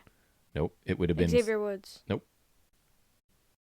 They might do it, but the originator. Yeah, Enzo Amore called women's it Jaw wrestler? Dunzo. A knockout wrestler, actually. Go Kim. Yes, correct. Oh, really? The Rack Attack. Nikki Bella. Sorry? Nikki Bella. Yes. You don't want her name uttered on our podcast. She sucks. The Last Call Sunset Flip Bomb is what it is. So Right. not one you know. I don't Dustin think. Rhodes. So it's a women's competitor returning to WWE. Melina. Correct. Here's one that I just like the name of it. You might not get the references to a song that was out when I was younger. The Champagne Super Knee Bar. I don't know who that is. The Noam Dar. Because his knee bar he's using it as a finisher, and that's sort of a takeoff of a song title. Shattered Dreams, or the easy one. Gold Dust. Yep. Bonsai Drop. Yokozuna. Ghetto Blaster. Val Venus. No, Bad News Brown. Ah. I got some hard ones this week. Detonation Kick. TJP. Oh, I thought for sure you wouldn't know that one. I thought that was one of the ones you wouldn't get. Shake, Rattle, and Roll. Honky Tonk Man. Correct. He was great. Talk about a bad wrestler that just got by on a gimmick and getting massive heat from people because he wasn't great in the ring, but he was one of the all-time champions for Intercontinental, right? Yeah, longest reigning. The LaBelle Lock. Daniel Bryan, a.k.a. the Yes Lock, a.k.a. the No Lock. Yep. I also saw that Nick Aldis is now over 1,000 days as NWA champion, which puts him in a level with like very few ever. Probably like with Race and Flair. Luthez and a couple other, I forget the rest of the list. Muscle Buster, easy one. Yeah, because he's been holding it since 2018. That's correct. Muscle Samoa Buster? Joe. Correct. Yeah, because Cody beat him for it at All In, and then he lost it. Ready for some tag team finishers now? Sure. Doomsday Device. Legion of Doom, a.k.a. Road Warriors. Snapshot. Eminem. Wow. Ooh, I thought I had that one. Total Elimination, just because I liked it and it looked The cool. Eliminators. Yes, / good. Undisputed Era. Yep, true. Skylift Slam. Ooh, Boss Man and Akeem. It's actually a group that did it all at the same time. A group that Brood? you don't like that I thought was kind of funny. 3MB. Nope. Desert Hit Squad. Think of Dolph Ziggler. Spirit Squad. Correct. Really? I like them. Here's all right. super rare one. If you get this, I'll be shocked. X Mark? X Factor. No, Hmm. you're close. TNA. It was DX. It was specifically Triple H and HBK. Oh. I've stumped you the most Is this that week. the super kick pedigree combo? I don't know. Probably. Oh, it is That's actually. what they- It is. So you kind of know what it is. I just thought super kick pedigree. Spike pile driver. Brainbusters. Yes, very good. And the easiest one ever to end on a high note, Meltzer driver. Young Bucks. So I got you on a few this week. Yeah. That's pretty good for me. Stupid Bad News Brown. Yeah, I guess so. Is it? I forget. Is it Jack Fact? We just did. So that one Yeah. is duplicated there. Sorry, my notes are bad. All right, so that ends another successful round of Off the Top of His Head. And next we'll transition into the other show we go in depth, which is my job to cover, and that is NXT. So the show starts this week with Kushida already in the ring awaiting his opponents, and we get Kushida versus Velveteen. Serious Kushida.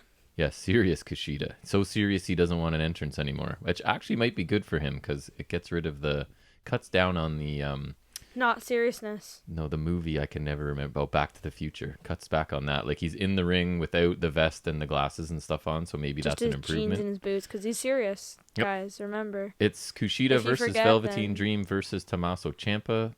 So we get Ciampa attacks Dream from behind as Dream is posing on the ramp for his entrance. Lots of action to start. And Dream is wearing a purple cast yeah, on he is. the hand that On his was left hand, I injured think it was. by the hoverboard lock. Right. So Kushida and Ciampa teaming up on Dream at first, but it doesn't last long once Dream leaves the ring. We get nice running knees outside by Ciampa. I thought they looked really cool. Then he's stomping on Dream's cast as well.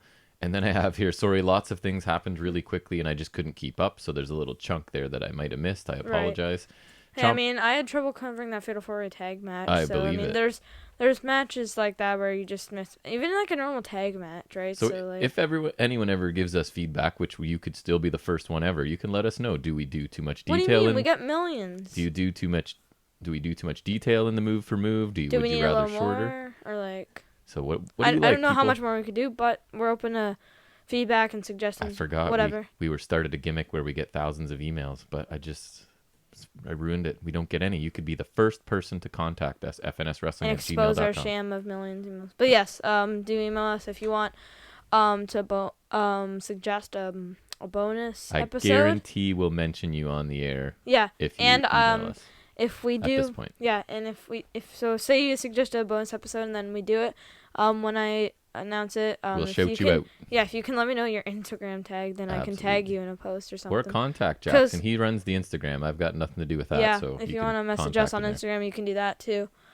So feel free, and because we are international now, so Yeah, international That's superstars. not Be the even- first. that's not even lying, but we're definitely exaggerating it. Absolutely.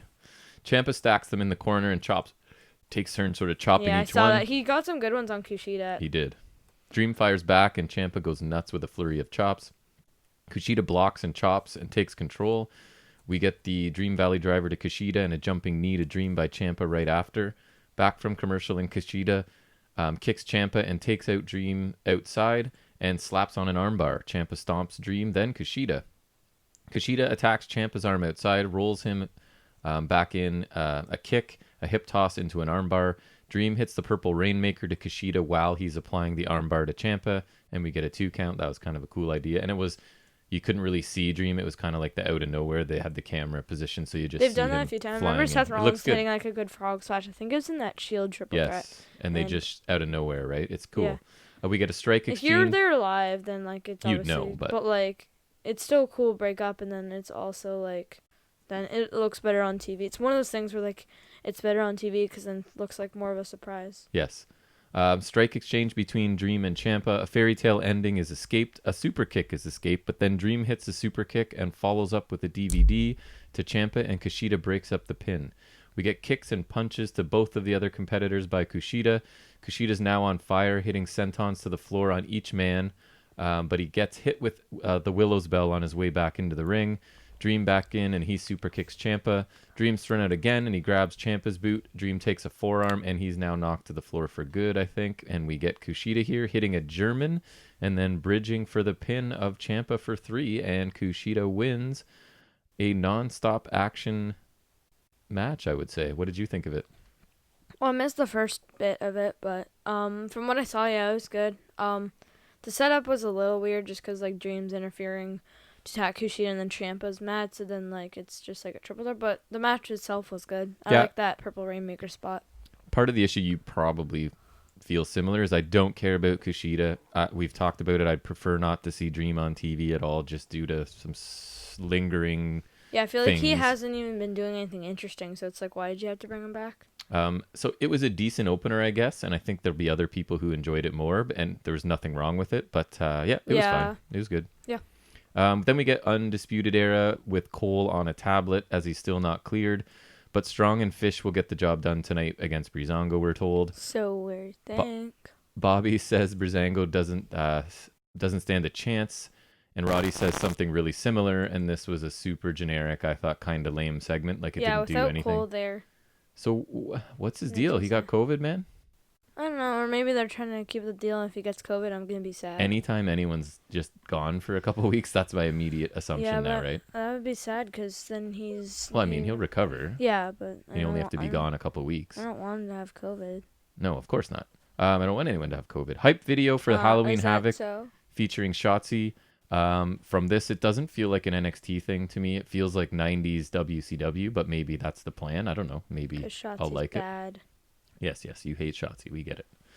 I don't really enjoy her in this capacity either, but in ring, I think she's been doing a lot better lately. But anyways, there's a bit too much of her in these, being the host or whatever it is. Rhea Ripley package here, and she's telling us the nightmare is beginning for the rest of the division. She's out. Sorry, I don't know. That took a weird note there, and your typing was distracting me. At Halloween Havoc, Gonzalez Nightmare is finally going to become a reality, and I just thought this was just a fine, standard Rhea Ripley package. Nothing exciting, nothing terrible. Mm-hmm. Agreed? Ripley, I don't know, she's kind of boring. The only nightmare to me is her hair. It's weird because I feel like the way they're building it, it's looking like Gonzalez is going to win, which is what I want to have happen, but my instincts tell me that's not going to happen because I think they, in the future, have huge plans for Ripley, but I'd prefer Gonzalez. I thought they were executing said plans until Charlotte came along. I agree. So I'd prefer Gonzalez win because I find her more interesting right now, frankly. Mm-hmm. Then we move into Jessie. Which is not good for Ripley because she's supposed to be the bigger star. You would think. At least that was the initial plan. Right. Jessie Kamea versus Ember Moon is next. They lock up and Moon takes Kamea down repeatedly and then pats Kamea on the head, sort of like, I'm wrestling circles around you. That's adorable sort of thing, kid. Kamea then gets some offense in, ending in a sliding European uppercut.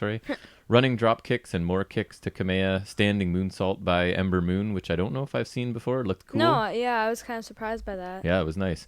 Crossface by Moon, eventually escaped. Kicks to the grounded Kamea. A cool leg submission, sort of like a modified single leg, but in a different position there. Single leg crab, I mean. Simple but good. It was countered into sort of a toss into the turnbuckle. A miss senton by Ember Moon and a spinning heel kick by Kamea. Springboard elbow drop by Kamea for 2. Codebreaker from the ropes and another submission by Moon, and Kamea taps out. And I put a cool looking submission, but now that I couldn't even remember. I couldn't describe it to you. Do you remember it?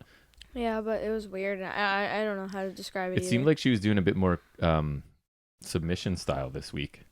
They were okay. The one she won with, I don't think was the best choice for a winning submission. But.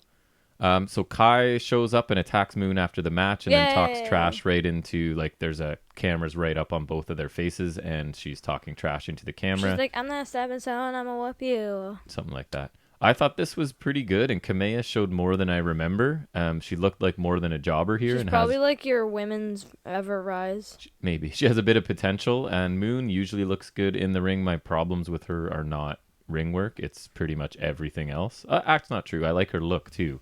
It's everything other than her look in ring. I hate her, like, glitter face paint or whatever. I think she looks cool. It's just she needs to, I don't know, she needs to switch up her character. She needs to speak less. And her theme, I hate, like, I still don't like it, but I hate it less.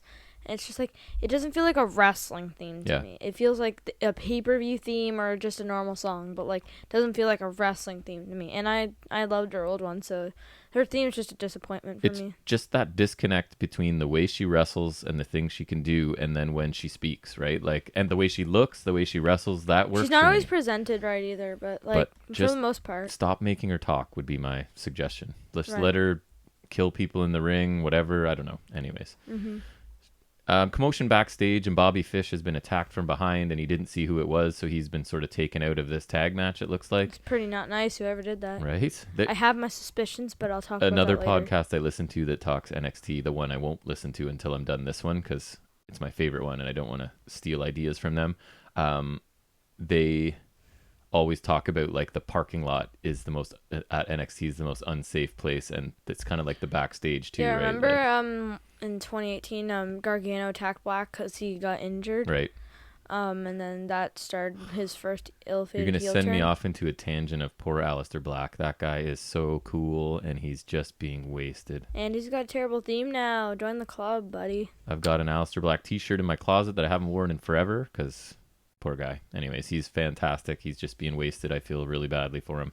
Him and Keith Lee have been wasted now, and they both have new terrible themes. Yep. Austin Theory versus Bronson Reed is next, and I was sort of looking forward to this because Theory's been on a roll lately, just in matches, not winning necessarily. No, because he's been on a slide. And Bronson Reed has grown on me lately, so I was like, all right, this should be a cool TV match. Let's see. Bronson Reed has a bit of a new Tron, I guess. Yes, he does. And he's been off TV lately. It's all right. His theme is still not good. It's fine. It's nothing amazing. We get a side headlock by Theory and a running collision where Theory loses really badly, obviously. Reed is in control with chops and strikes. An escape finally by Theory and a drop kick. Forearms by Theory and a something chop from chop block maybe? A bug chop from Reed. What do you think? Big chop. Yep, sorry. Yeah. Translating my notes live on the air. A big chop from Reed. Chop block to Reed and then a chin lock from Theory. Power slam and a senton by Reed that looked kind of cool. Reed goes up top but gets caught by a forearm and some chops. Theory's trying to lift Reed off the top ropes for some sort of move, but he can't do it. He gets shoved down and forearmed and takes the tsunami right from there. This big splash from the big man for a 3 count. So Theory takes the mic then and tells Reed to stop because he was about leaving the ring already. He tells him to stop right there. Theory says he's the future, and at 23, he's done more than Reed has in 15 years, even though Reed just pinned him clean in the ring. But anyways, he wants Reed back in for another match. So this match, I had to delete my notes where I was commenting on the quality of the match already because the match is now restarting. And basically, no, I think it's another match. It is. Sorry, you're right. Sorry. A second match starts immediately, and Reed basically walks into the ring, hits a pop-up Samoan drop for 3, and the second match is over as well. What did you think? The first match was it was good. I'm still not a fan of Reed, but Theory's good. And then the second match just felt pointless to me.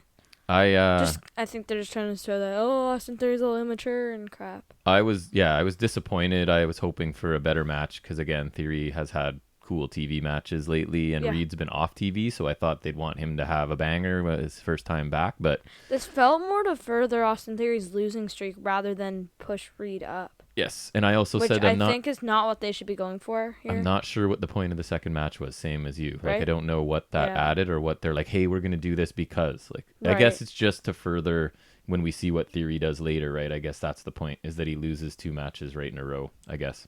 Yeah. We get Xia Li. She's thanking Casey backstage because I guess we're led to believe Casey Catanzaro has agreed to a match against Xia Li. So then the interviewer's there and Lee is asked what has changed, and she just keeps saying, I need to win this match. I have to win this match. It's super important to win this match. So my question, it's starting to get kind of creepy in a way. Like, is she in some sort of danger from Boa? Or whoever Boa represents? Because doesn't it almost feel like my life depends on winning these matches and getting back on track? That's kind of what it feels like. I didn't even think of that. So I'm wondering if Boa is like, rather than there to... She's also desperate, obviously, but yeah, she almost seems too desperate. So I'm wondering, like, is Boa not necessarily there to support her, but he's representative of something else that's like menacing and threatening her? Some other Chinese wrestler. But either way... It's because we know we couldn't possibly mix weird. Any of the cultures together, right? So I'm wondering if that's what's going on, which makes me interested. I'm not going to lie.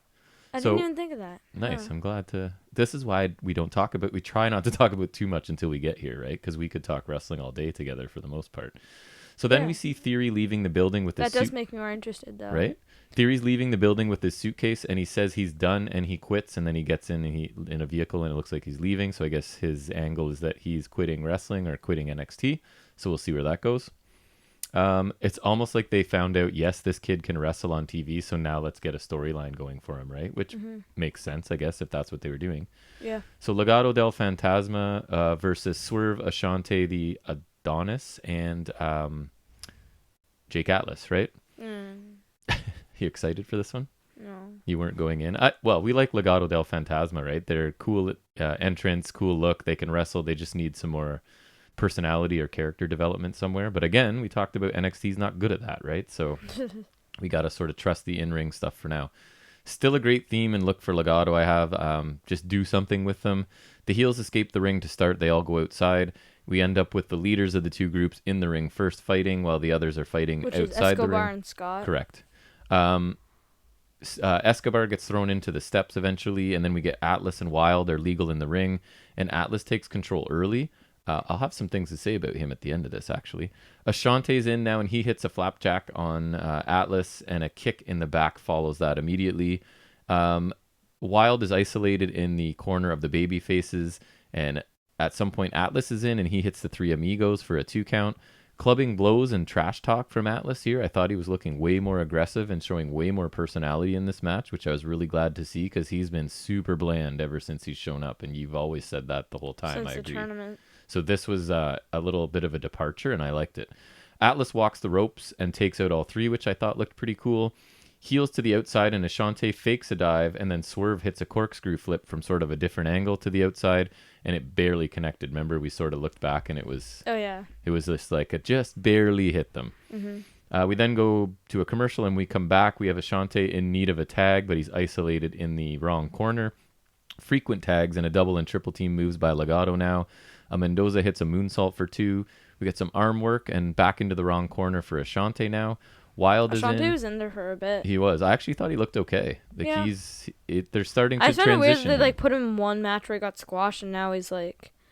I just wish they hadn't put him in a Yes. where he gets squashed. Yes. So that's what I mean. Just makes it less confusing. They're trying to transition him from just like a jobber to someone useful, and it's kind of working for me, I think.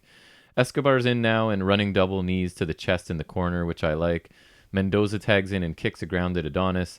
Arm submission applied by Mendoza while staring at the opponents, right? He's very close to their corner, and he's just staring them down just out of reach for a minute there. Wild is back in, and a snapmare and a kick to Adonis's back. Drop kick by Adonis, and he tags in Jake Atlas. Atlas is on fire with punches and uppercuts and a German suplex that I thought looked pretty good. He's then tagged Swerve in, and he hits a flatliner on Escobar for 2. Swerve takes out everyone and gets caught up top by Mendoza. We get an exchange on the apron, and Mendoza is kicked to the floor, but he quickly grabs Swerve's foot and pulls him down too, and his face ends up smashing off the apron on the way down. We get what I have is a cooperative Spanish fly to the outside that looked rough for Atlas. Remember this? Oh, yeah.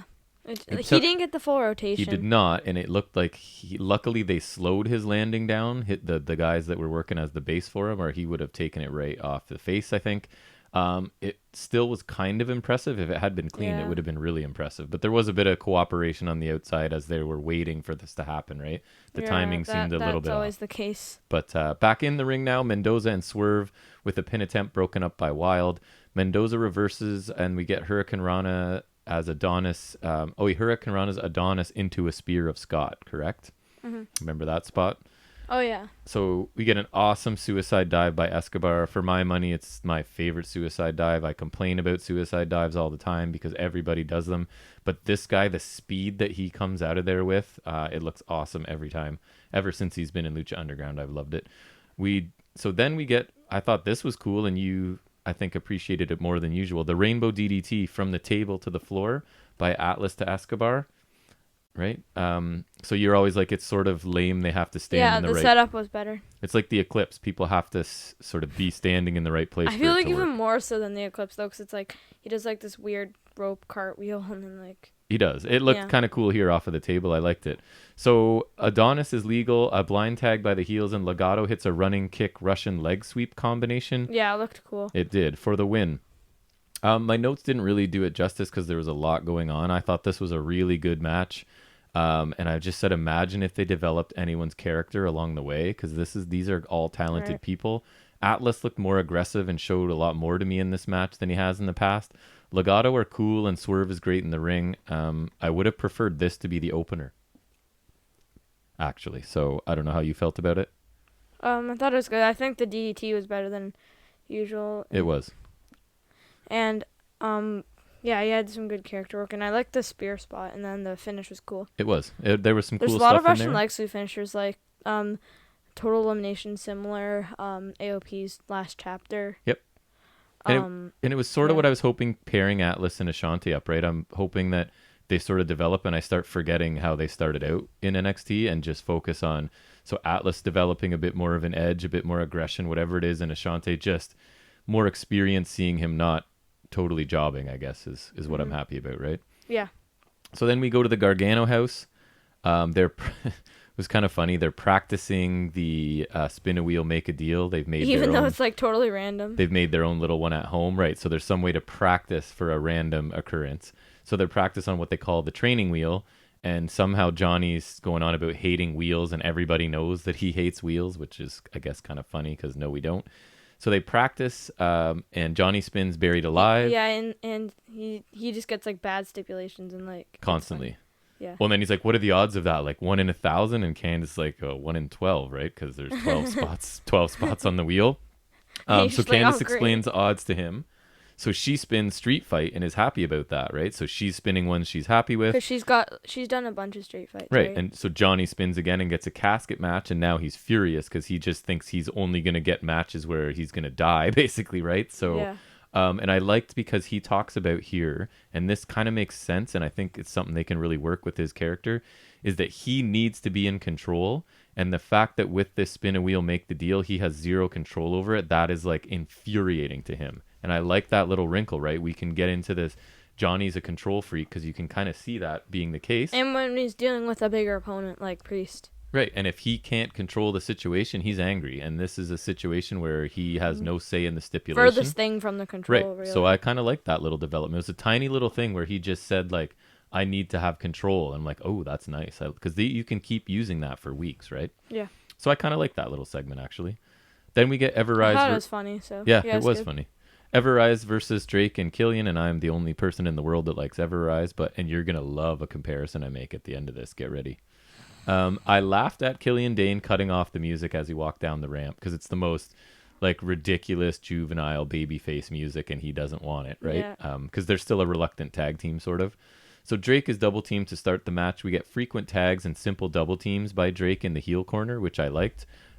Big Irish whip forearm drop toe hold combo by Everrise, which I thought was really cool. It's this combination of simple moves strung together really cleanly and quickly. I liked it.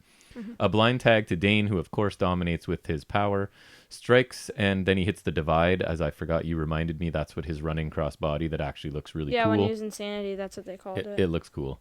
Yeah.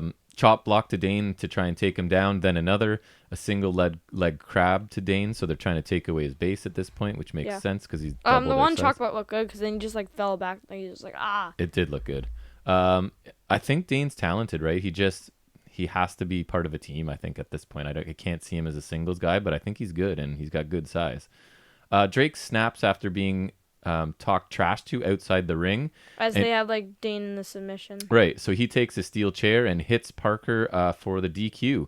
So Everrise gets the win, which is nice for me. Dane watches in disbelief as Drake goes nuts for a little bit there, and then Drake sort of realizes what he's done, and he looks all remorseful, and he apologizes to Dane. At first, we think Dane's going to be upset with this, but he actually shoves Drake and asks where this guy has been the whole time, right? Like, this is the fire and aggression that Dane can handle. He'll tolerate Drake if he can actually be this kind of fighter, right? So their theme plays, and Drake dances, and Dane leaves. Like, almost tolerating the music for once. So what did you think of this? Wrestling-wise, character development-wise, anything? It was more for the character development. Sorry, I was just taking a sip. That's okay. But I just thought it was good, but like there's not much point to this other than just developing their team. Yeah, and Everrise just feels very filler here, but that's what they do, like it or not. I did not like the Drake and Dane combination. It's sort of growing on me. I don't mind where this is going, actually. I think they've had some funny spots. So. Yeah, and Drake is really, really good at character work, and he can wrestle, and so it's going to be... I'm getting more used to it. Let's put it that way. I liked Everrise in this. You ready for this comparison? Mm. They remind me of... Don't yell too loud. They remind me of FTR. What? Light, obviously, very, very light version. Experienced with simple, logical. Experienced. Yeah, they've been wrestling forever, just not for WWE. Simple, logical, effective double team offense and decent heel character work. I may be the only one, but At them? I think they're a useful tag team. They're not. I'm not saying Yeah, main as eventers. jobbers. I'm not saying main eventers, but a solid part of a tag division that they don't have right now. So I honestly don't think these guys are bad. They obviously don't have the look of superstars, but neither do FTR. You know what I mean? I'm not saying they're that level. They've proven that they can be But superstars. it's the same kind of thing. Like they link a lot of cool stuff together that makes sense and would be effective. Anyways, I like them. Yeah. And they're I Canadian. know you do. Well, all right. So Roddy's been taken out backstage as well now, and everyone's gathered around That's trying to pretty fit. not Well, not nice. everyone, but convenient people are gathered around trying to figure out who did it. Except for a couple particular suspects. Yes. So Regal has promised the plot fans. thickens. Regal's promised the fans a title match. O'Reilly suggests giving it to Lorcan and Birch, who are standing there. Lorcan and Birch say, "Why don't you just take one of us? Because it's your tag shot. It's you earned it. So why don't one of us just tag with you?"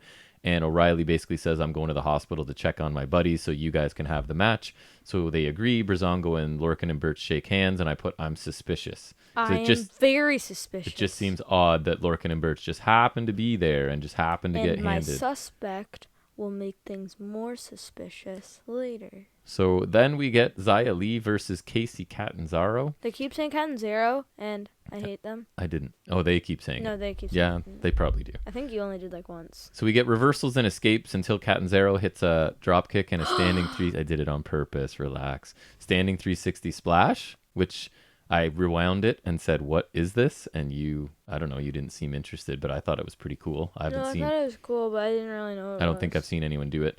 We get a hip toss and chops by Lee. Knees so we get a clinch and knees from Lee and a spinning back kick as well for a 2 count. Lee tries for many pins, right, to get over this that she just has to win. So she tried to pin her like 3, 4, 5 times in a row. So emphasizing this, I just have to get a win for whatever reason. Lots of weak-looking strikes from Catanzaro. I put a corner clothesline and a flipping. She's small. Give her a break. And a flipping leg drop. The commentary team never. Here's my note. I dictated typing this one out, so you know this is coming. The commentary team never call any moves, and it makes taking notes so much harder. Why did I let Jack take the lead on AEW where he has Excalibur to help him? Because not that I need Excalibur, but it's helpful. But at least a few times a show, we're like literally out loud, "Thank you, Excalibur," right? As we're taking notes, where these guys give me nothing. So if I'm looking down at my screen or the keys or something, I miss because they don't tell me anything. Well, don't ask for a trade because I'm definitely not. It's something you only notice if you're taking detailed notes for a podcast, probably, which we are. So anyways, we get a surprise roll-up victory here for Catanzaro, and then Lee just kind of snaps and attacks Catanzaro as her hand is being raised by the referee, and I have, yes, give me evil Xia Li, but I don't know, maybe it's not evil Xia Li, maybe she's just frustrated by not winning, but it sure seems like a heel move. Then we get Gonzalez for some reason shows up and she throws them and power bombs destroys people. all of them. Yeah, she looks awesome. She grabs the mic and cuts a promo on Ripley that this is what awaits her, this kind of destruction. She's bigger and it'll be Ripley and the Nightmare when they face off. So I thought this was a cool little way to just keep her as a monster. Doesn't make Xia Li and Catanzaro look super strong, but they don't need to. They're at a different level right now, right? Yeah. So I don't think it hurts them too much. I actually kind of like this match. Catanzaro seemed like she wrestled more instead of what I find is she waits around to do something acrobatic, right? Because she can, and she does, but that there's very little wrestling involved. It's mostly just flips leading into some sort of strike or something. But I think any sort of strike using her arms looks kind of weak, but I thought this was decent of her, and I want evil Xia Li, and I'm interested in her association with Boa and her extreme motivation Odd that to he win. was nowhere to be seen, though. Right. So I'm interested in Xia Li, whether she's turning a heel or whether she's at the mercy of Boa and whoever he represents for some reason. I'm curious. So I'm okay with this. Yeah, I agree. I'm interested. So I've got you a little more intrigued, wondering what, and maybe. No, yeah, I didn't even think about that. But the problem is WWE has a history of never paying anything off, right? So hopefully NXT. We got lucky with the Mustafa Ali hacker thing earlier. Like, it's honestly. true because that's rare, right? It's more likely that wouldn't happen than would probably. And literally the way they paid off was hardly even. Yes, they just kind of mentioned it in passing, right? Eric Rowan Spider. Yeah, awesome. So then we get Grimes interviewed backstage, and he's not surprised he has a match with Loomis since he stomped all over him backstage. He finds out it's a haunted House of Terror match. And that gives me nightmares of the House of Horrors match. So Mhm. now I am afraid. And sorry, Cameron Grimes. Yes, all right. Grimes is concerned.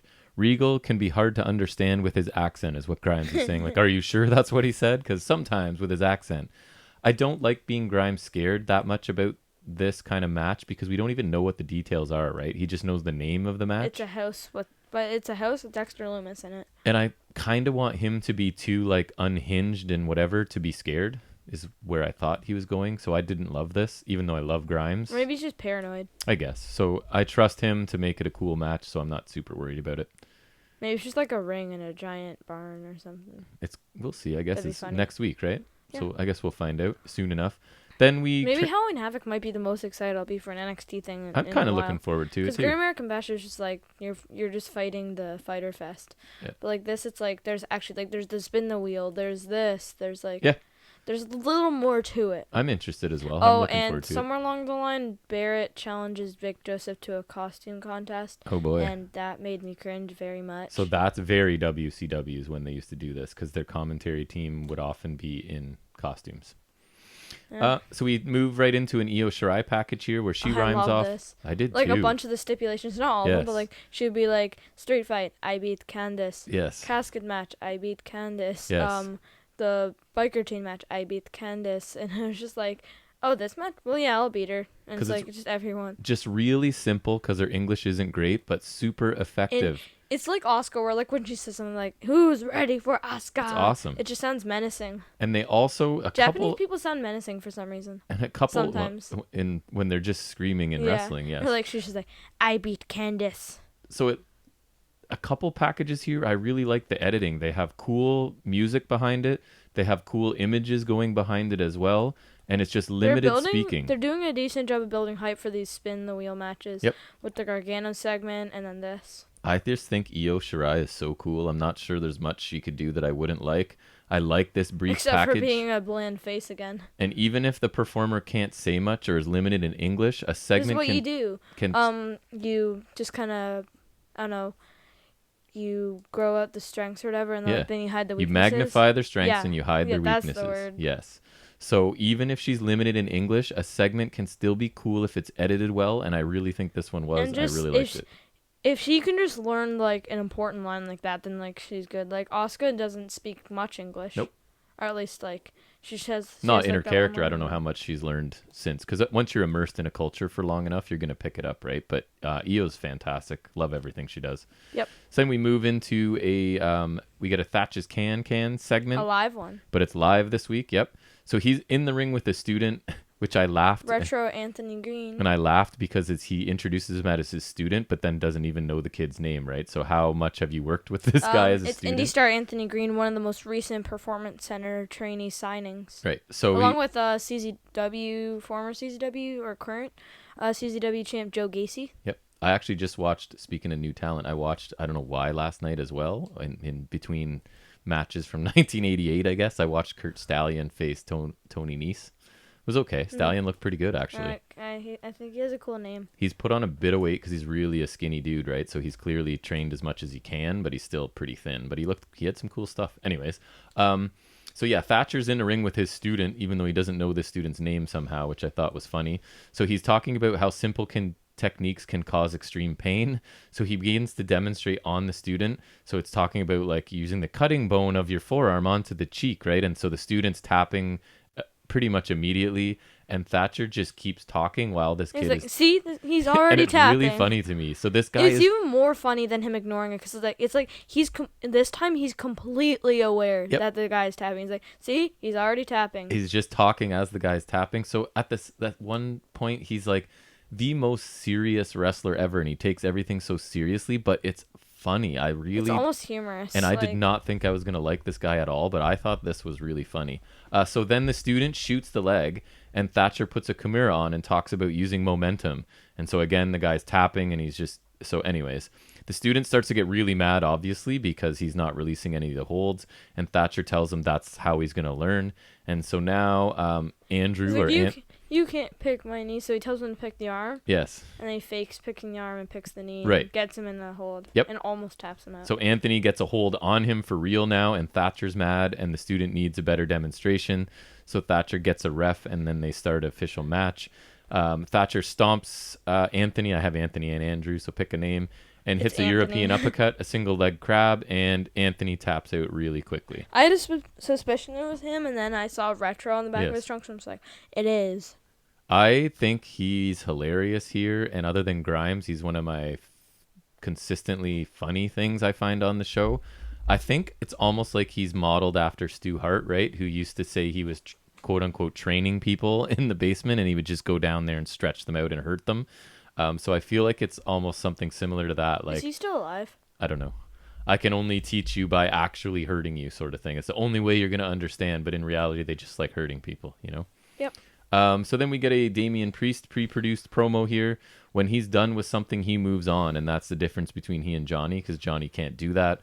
Johnny's wondering if he's still as good as he has ever been, and Priest, I like this line. Priest is like, yeah, you're as good as you've always been, but the only difference is that now I'm here, right? And I'm better, sort of thing, which I thought was kind of cool. It's not that you're not good anymore, buddy. It's just that I'm better than you, right? So there's not much you can do, which I liked. I thought it was another brief, cool promo. Again, there's a soundtrack behind it. They had footage rolling behind him talking, and I thought it looked really cool. He didn't say much, and I'm really digging these short but well-produced packages, right? So again, if they're not great speakers, and I'm not saying Priest is bad, but I don't think he's great, again, you're magnifying what he's good at and sort of minimizing what he's not. Paul Heyman's motto. So I liked it. And we get our main event, right, which is the Tag Team Championship. We have Breezango now against Lorcan and Birch, who are in replacing Undisputed Era, as we discussed. To start, someone's being not nice. I just said I'm not a huge fan of either of these teams, but I realize it should be a good match because they can all wrestle. I'm not saying they can't.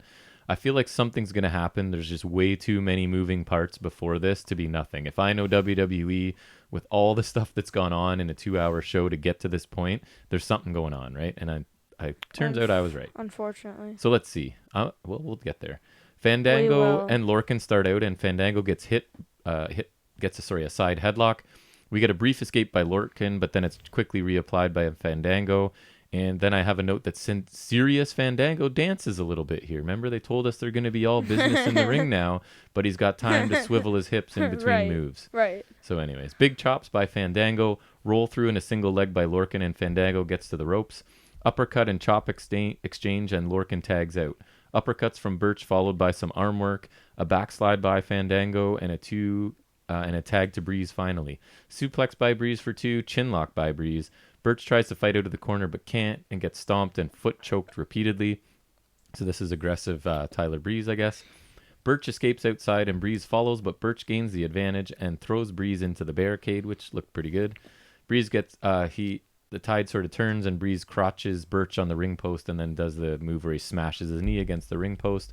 So a bit of targeting Birch's leg comes back again later.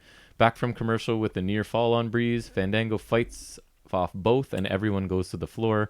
We have some brawling outside. Lorcan tries to dive to the outside but sort of takes a kick from Breeze. Remember, we looked again and it was barely kicked him contact. in the arm.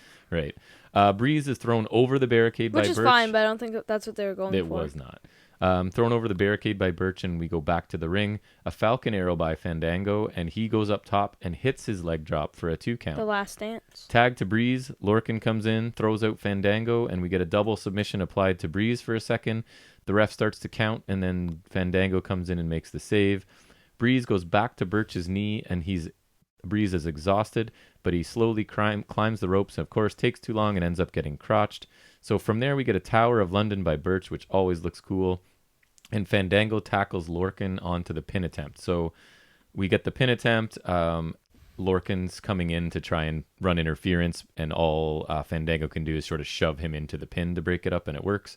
So all 4 are down briefly now. We get stereo super kicks to both, and Fandango, so both of the Lorcan and Birch. Fandango goes up top again, but suddenly a masked figure shows up and knocks Fandango off the top rope and then disappears beneath the ring for a second.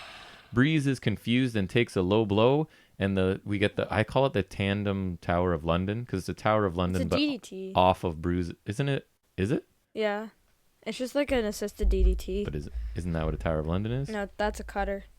Oh, okay, With sorry. his feet on the ropes. So yes, But I see what you're trying to say though. So they win, and they win the tag team championships here, and I'm pretty happy just to get the belts off Breezango, as you know if you listen to this show. You have a history of kind of liking them. Yeah. Low-key. They're really good in the ring. They just need something new, and this might be it. It's almost that their gimmick is that they don't have a gimmick. It is. They're basically like generic mid-card wrestlers, right? Yeah. So the masked man in the ring with Lorcan and Birch celebrating, and he quickly unmasks, and it's Pat McAfee. And then I wrote groan. Yes, of course you did. I'm actually happy. I thought this was a really good match, a fun main event. The belts are off Breezango. I'm happy. Lorcan and Birch get a much-needed character update. From generic mid-card tag team baby faces to I think dumb Pat McAfee's stooges. Okay, but I know you're never going to like Pat McAfee because that's how you are, but as a heel manager and a mouthpiece for a team, I think this makes a lot of sense, but he's supposed to be annoying. He's bad. I don't think he is bad on the mic. If he doesn't wrestle, then Okay, so anyways, I'll be the only one who's going to be open to Pat McAfee being half decent. He can talk, he gets heat. Everyone can talk. That's how you learn to speak. Anyways, this is what I'm dealing with, people, on a day-to-day basis. He's not. He's okay. He's not good.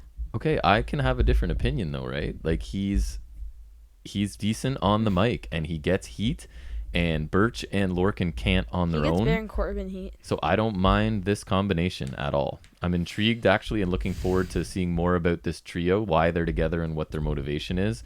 I'll be the only one in this podcast that cares, but I'll report it for you guys. Okay. Pat McAfee did it. Okay. Pat McAfee hired Ridge Holland. How did you feel about this show? I thought it was good, but I have a theory here. Go ahead. So, we know Ridge Holland attacked Adam Cole, right? And we know he did not steal Adam Cole's car, which also made sense, but I guess not. He got Gee, if tipped off. only someone had suggested that to you 3 weeks ago. Yeah. Oh, wait, I did. Yeah, I know. And then I think about Pat McAfee used to be a successful football person, so he's probably got a lot of money, and he didn't like Adam Cole. They feuded, so he could have tipped off Rich Holland, and they also look similar, so maybe they're twins. And I think then he got Lorcan and Birch to beat up Undisputed Era, and then they got the title match, knowing Kyle O'Reilly would be a nice boy. I think it's pretty clear that the plan was that he did in fact pay Holland, because I think you're right. He is established as having money. That is that's a good point by you, and he hates Adam Cole. So I think this is them shifting gears quickly. As much as I hate to say it, this gives Pat's character some depth in this. Ooh, oh, there you go. It does. I don't honestly like him, but and he can talk. If he can do one thing, he can talk, right? The guy has a podcast where he runs his mouth constantly. I'm not saying I like it, but he can talk. He's all right. So and he'll get there. So what about the show overall? We got your theory on that. So what did you say overall thoughts on the show? I thought there was some good matches. I'd give it probably just almost a B+, but I'll give it a B. Fair. So it was a bit of a mixed bag for me. I think it was more what I liked than didn't like overall. Yeah. So last week it was weird, right? Because I thought it was really good in ring, but there wasn't much going on in terms of promos and packages and stuff. And this week I really liked the packages for Priest and Io Shirai, and the Thatcher segment was really funny. So that was an improvement from last week. The opener was good. I feel like other people are going to like it more than I did. I actually didn't mind Xia Li's match. It furthered the storyline. Johnny being kind of intrigues you a bit. Yeah, it does. Johnny being a complainer, I think, is good. It fits with his character right now. Reed Theory disappointed me, but maybe it's going somewhere. Didn't love the Grimes segment, as I said. I thought the main event was really good and created some intrigue for some previously bland characters. I think it's a decent use of McAfee to get heat for that team that needed a significant change, and I'm hoping this is it for them. So overall, I liked the show, especially the last few segments. Like, I thought the last 40 minutes or whatever rolled really quickly for me. So I gave it a B+, and I'm looking forward to next week. You said you were too, even though I think we're going to get a lot of Shotzi character work, which we're still not. I'm not on board with either. So there may be lots of that sound out of my boy next week, but we'll see. Yeah, probably. All right. So pretty good. The Wednesday night stuff was pretty good. We liked both. So that's a nice week for us. Now we'll transition into our any other wrestling business. Yep. And I have a good announcement. Go ahead. Buddy Murphy's wearing his shorts again. Yay! This matters to Jackson. Woo! Celebrate. Yeah. His good shorts. Like, I've got the figure right here. You do. You guys can't see it, but got like the cool, like, kind of cut up shorts. Yes. So I think we might have mentioned it before, but we get new listeners every week. We saw Buddy Murphy wrestle Ricochet, right? Before in a house Ricochet show. debuted, and I think before Buddy Murphy returned, I think So too. Maybe. So it was pretty fun. And there was people making fun of his shorts, and I was sad. Yeah, hey buddy, where's the rest of your what happened to the rest of your shorts? Or something. That was one of the best crowds we've had in terms they're like, of Aaliyah. chirping They're making fun wrestlers. of Aaliyah. They're like, your parents must really hate you. You don't even have a last name. And so young Jackson quite enjoyed. It was a rowdy group and fun. I remember Marcel Bartel before Imperium, and yes, he was there too. He tried to pin Killing Dane, and one guy was like, "Nice try, Bartel," and this other guy shouts, "Who's Bartel?" I already forgot your name. So they were a group of kind of rowdy guys, but they were not inappropriate. They weren't swearing. They were actually kind of clever. So I don't know how many years ago, but Jack was probably like 9 or 10, so he quite enjoyed it. It was fun. The Bartel thing was funny. So do you want me to do... I remember he made the hockey thing, and then they were like, "We specifically asked you not to talk about Yes, that." because I think Germany had just Right. beaten Canada in an international hockey thing, which never happens. And so these guys had yelled for him, "Please don't bring it up," and he did. So then they were screaming at him. "We asked you politely not to mention that." Yeah, it was good stuff. I got one more thing Go from ahead. SmackDown. Daniel Bryan and Kevin Owens possibly becoming a tag team. I'd watch that. Yeah. I like both of them, obviously. That's all I got, so that's all you. All right, so Ring of Honor, really quickly, same exact format. What a surprise. Crazy how much I enjoyed the first couple weeks, now not so much. Yeah. Quinn starts the show. Once they just keep repeating the formula. It is, and it's all the matches are almost exactly the same, and I feel stupid because, of course, they're all the same style. That's the point of the tournament, and I did like it for a while, and now I'm like, I'm done with it, kind of. So Quinn starts the show and throws the post-match comments from Lethal and Gresham. Basically, Lethal says that it's given the finals are going to be him and Gresham and his tag partner, as they're the best wrestlers in the company. So I guess the story is he's completely overlooking his next round opponent, and I'm wondering if that means that there'll be an upset, and maybe his fatal flaw is that he's overconfident and looked past this current match. Gresham talks and he sees Seidel, who he beat last week, as part of the problem because he's not a pure wrestler. An established veteran shouldn't be taking spots from young guys on the indies like he was wishing for opportunities that Seidel gets all the time, right? So his theory is this guy's just taking spots from younger guys that could be wrestling.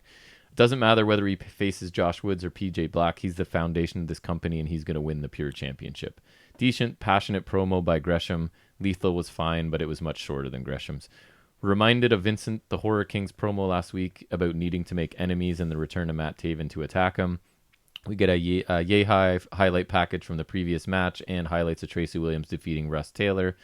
It's fine. It reminds us of what happened in the previous rounds and the comments they made about each other. So then we get Fred Yehai versus Tracy Hot Sauce Williams. I got a bunch of notes, but I'm just going to skip to the finish. The finish comes when Williams applies a crossface and Yehai gets to the ropes and pulls himself up. But then Williams applies a dragon sleeper to Yehai in the ropes, which looked really cool because the story of this match was they had both used all 3 of their rope breaks. So now there is no rope breaks at all. So basically, Yehai gets to the ropes. I don't think he forgot he couldn't get a break. He was trying to use the ropes to pull himself up to a vertical base so that he could escape the hold. But then that's quickly turned into a dragon sleeper, and it actually looked pretty cool. So Yehai's in the ropes tapping out because the ropes aren't breaking at the hold for him. Yehai Asian? No. Oh.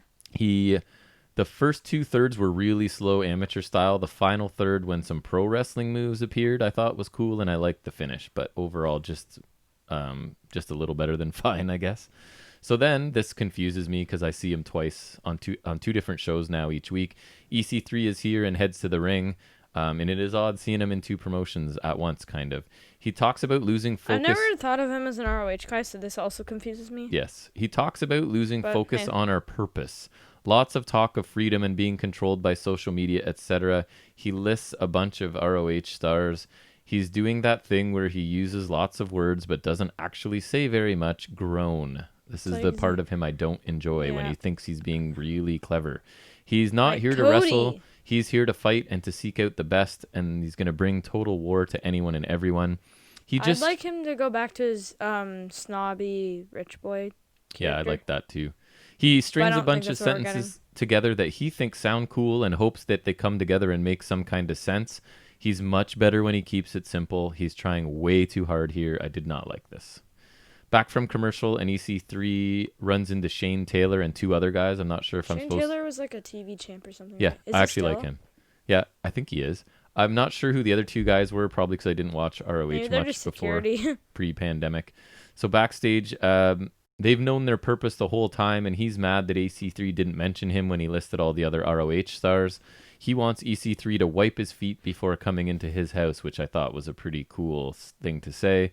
The Briscoes show up and they get in Taylor's face, and this is just setting up a six-man tag match at some point between the Briscoes and EC3 and Shane Taylor and the other two guys that I don't know. Sure, it was fine. Recap of Woods and Black's round one matches and their post-match comments. And then PJ Black. Okay. And then Joss Woods versus PJ Black. This match felt almost entirely like it was grappling by Woods, and I was pretty bored. I said I wanted realistic action, but this is too much amateur and not enough professional wrestling for me. Right. It's like Careful what you wish for. you need a balance, Yeah. right? You really and I do. thought I wanted this, and I don't. It's like sometimes WWE is too much entertainment, and then this is Yes. an example of too much Exactly. This is the flip side of what I have an issue with Right. main roster sometimes. wrestling. Okay. Black got a bit of offense near the end, then Woods hit a German suplex, transitioned to an arm breaker, and moved into a grapevine ankle lock, and Black tapped out.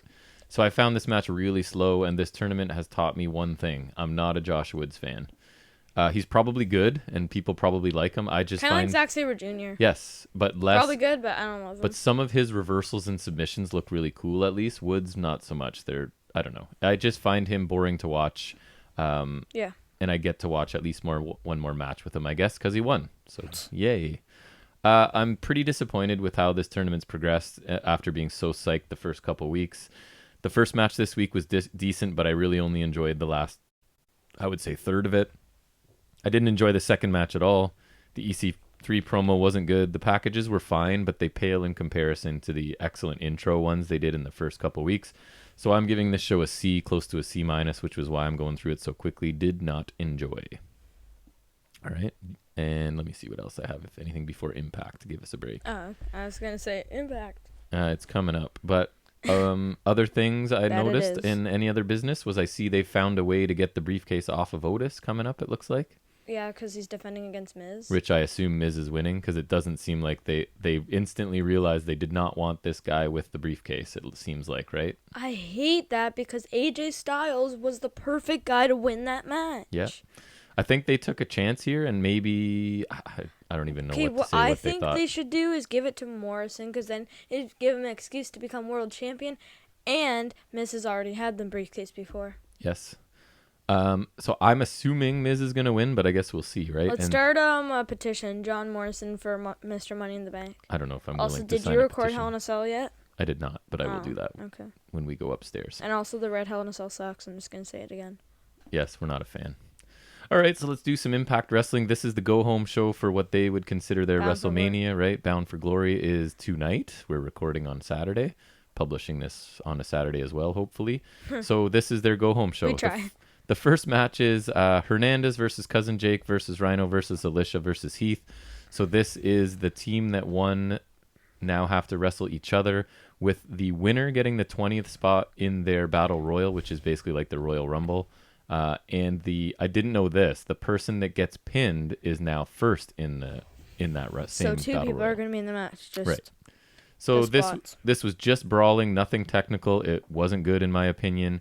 Alicia ends up taking a gore from Rhino when Hernandez moves out of the way, and then Rhino gets rolled up by Hernandez here. So it ends up with Hernandez is going to enter 20, and Rhino's going to enter 1 for taking the fall. And remember, if Rhino or Heath don't win the Battle Royal, they're both gone from Impact. Is Heath in it?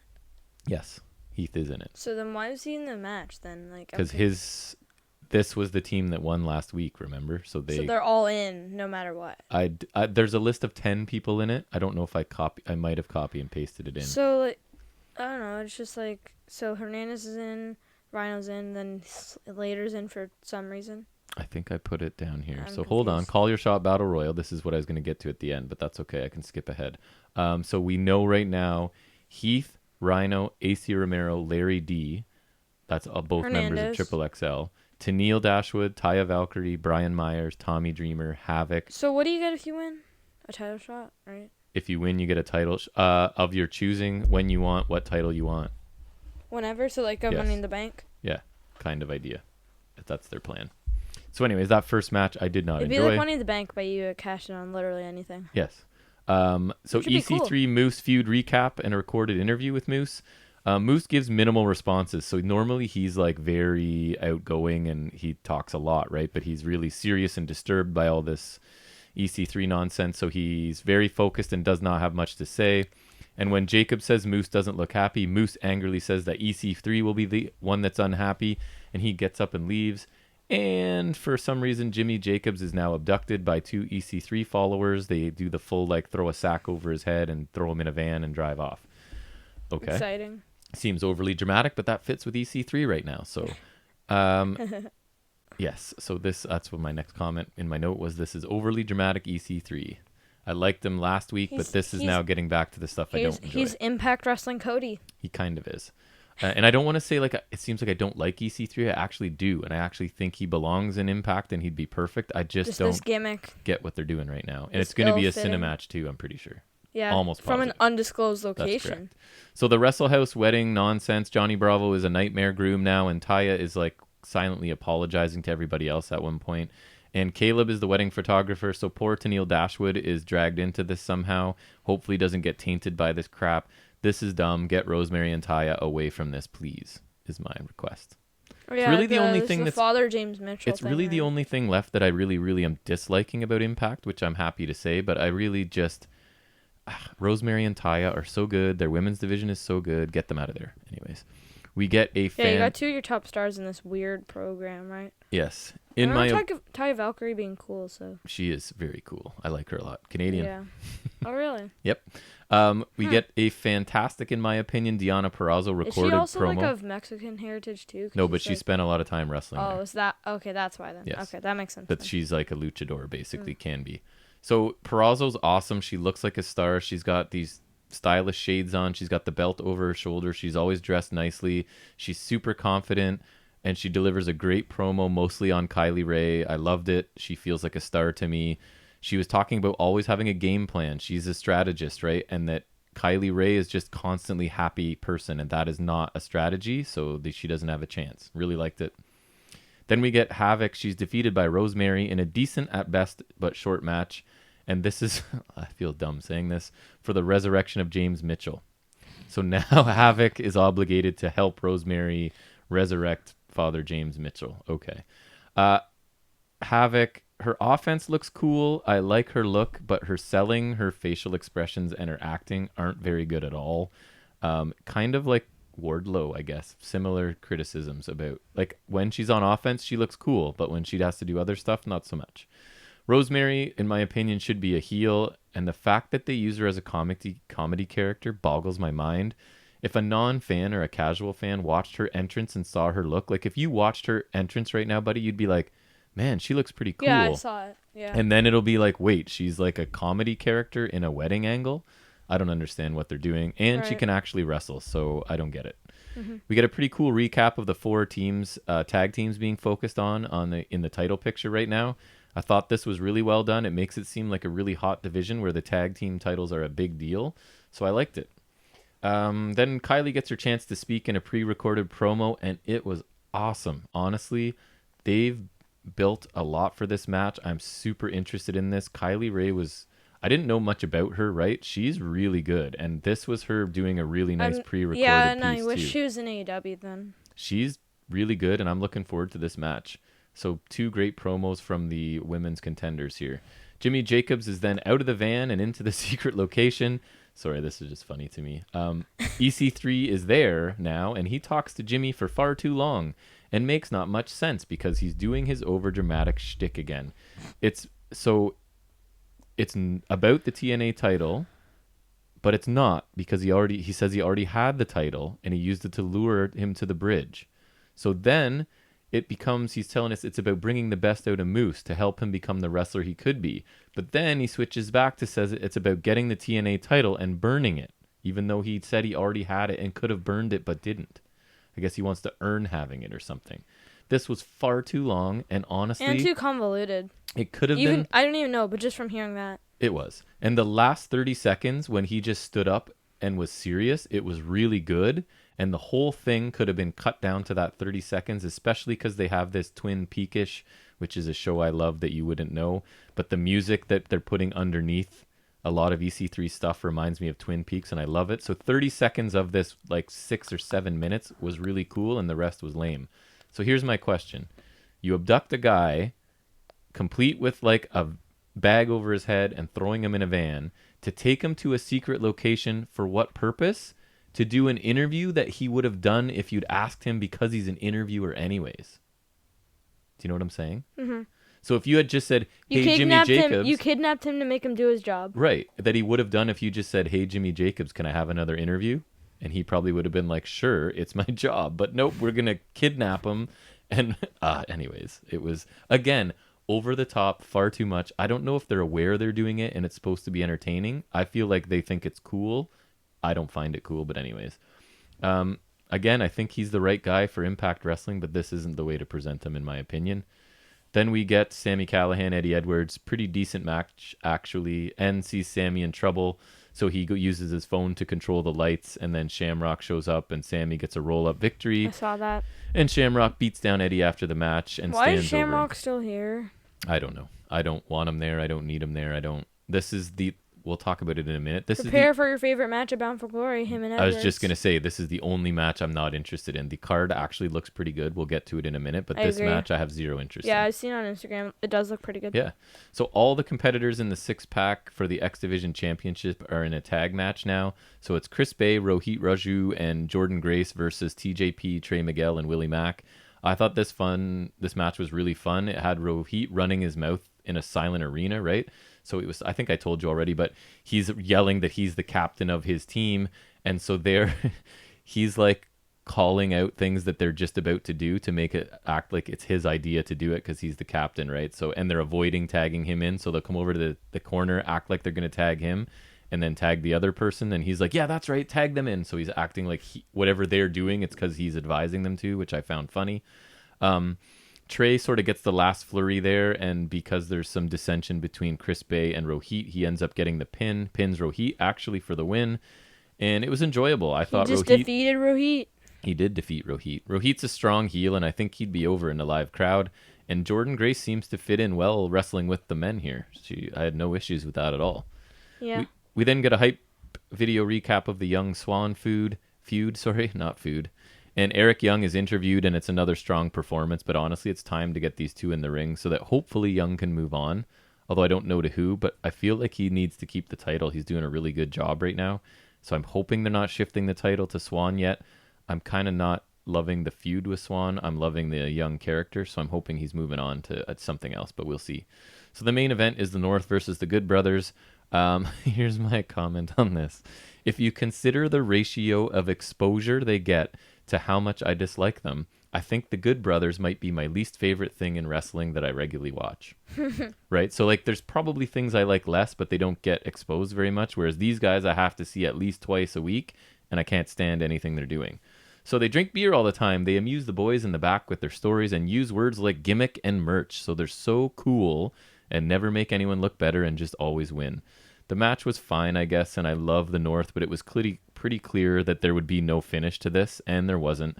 They brawl and the refs throw out the match. So the show ends with all the tag teams outside brawling, and the Good Brothers obviously end up standing tall at the end after a finisher parade because they have to. They could never look weak ever in their lives, so this is what we have to have happen. And then their theme plays. Yep, and their theme plays, which is the worst song in wrestling, and I get to hear that at least twice a week as well. Because they enter, and obviously they gotta win, right? Good Brothers. My goodness. Anyways. Good riddance. So this show, I thought great promos by Kylie Ray and Perazo. No real standout matches. Overall okay, but not great. A B- sort of go-home show. But I am looking forward. So let me ask you, although I kind of spoiled it, I guess. Interested or not? Call your shot Battle Royal. Yes, because I don't know what it is. I'm interested, and Battle Royals are fun, right? It's Royal Rumble. Royal Rumble style, and then the last two competitors, it's pinfall or submission. So similar idea. So I'm interested in that. Edwards and Shamrock, not interested. X Division Championship, Bay Rohit, Jordan Grace, Yes. TJP, I've Miguel never Mack. actually seen a championship scramble, so Should be fun. EC3 like Moose. I know what it is, but I'm actually interested in. I like both of undisclosed those location. guys. I'm willing to check it out at least. Because the talking part's done, right? Which is what EC3 is bugging me. So in match, I think, in ring, I think it'll I'm be willing okay. to at least check it out. Yep. Knockout championship match, Perazo, Kylie Ray. I'm mega excited. This is the one I'm looking forward to most on this card. World Championship match, Young and Swan, I think will be a good match. Yeah. I'm interested. And the tag match with the Guns versus the North versus Good Brothers versus Ace Austin. Even though you know the Good Brothers are winning, I'll be shocked if they don't. Or if they don't, then they're not taking a pin. No, they're definitely not taking a pin. Forget about that. So I think on paper, everything but the Shamrock Edwards I am here for. So I'll probably check it out and maybe talk about it next week. Yeah, I might if I have time. All right. So I guess that ends pretty much everything and moves us into our last couple things here, which is Jack Fact number 3. So go ahead with that, sir. In the 2005 WWE draft, WWE champion John Cena is drafted to Raw. Sorry, say that again. In the 2005 WWE draft, WWE champion John Cena is drafted to Raw. Yes, that is correct. Why is that interesting? So with World Heavyweight Explain to me. Champion Batista also there, SmackDown was left without a World Champion. Oh, there you go. You buried the lead, as they say.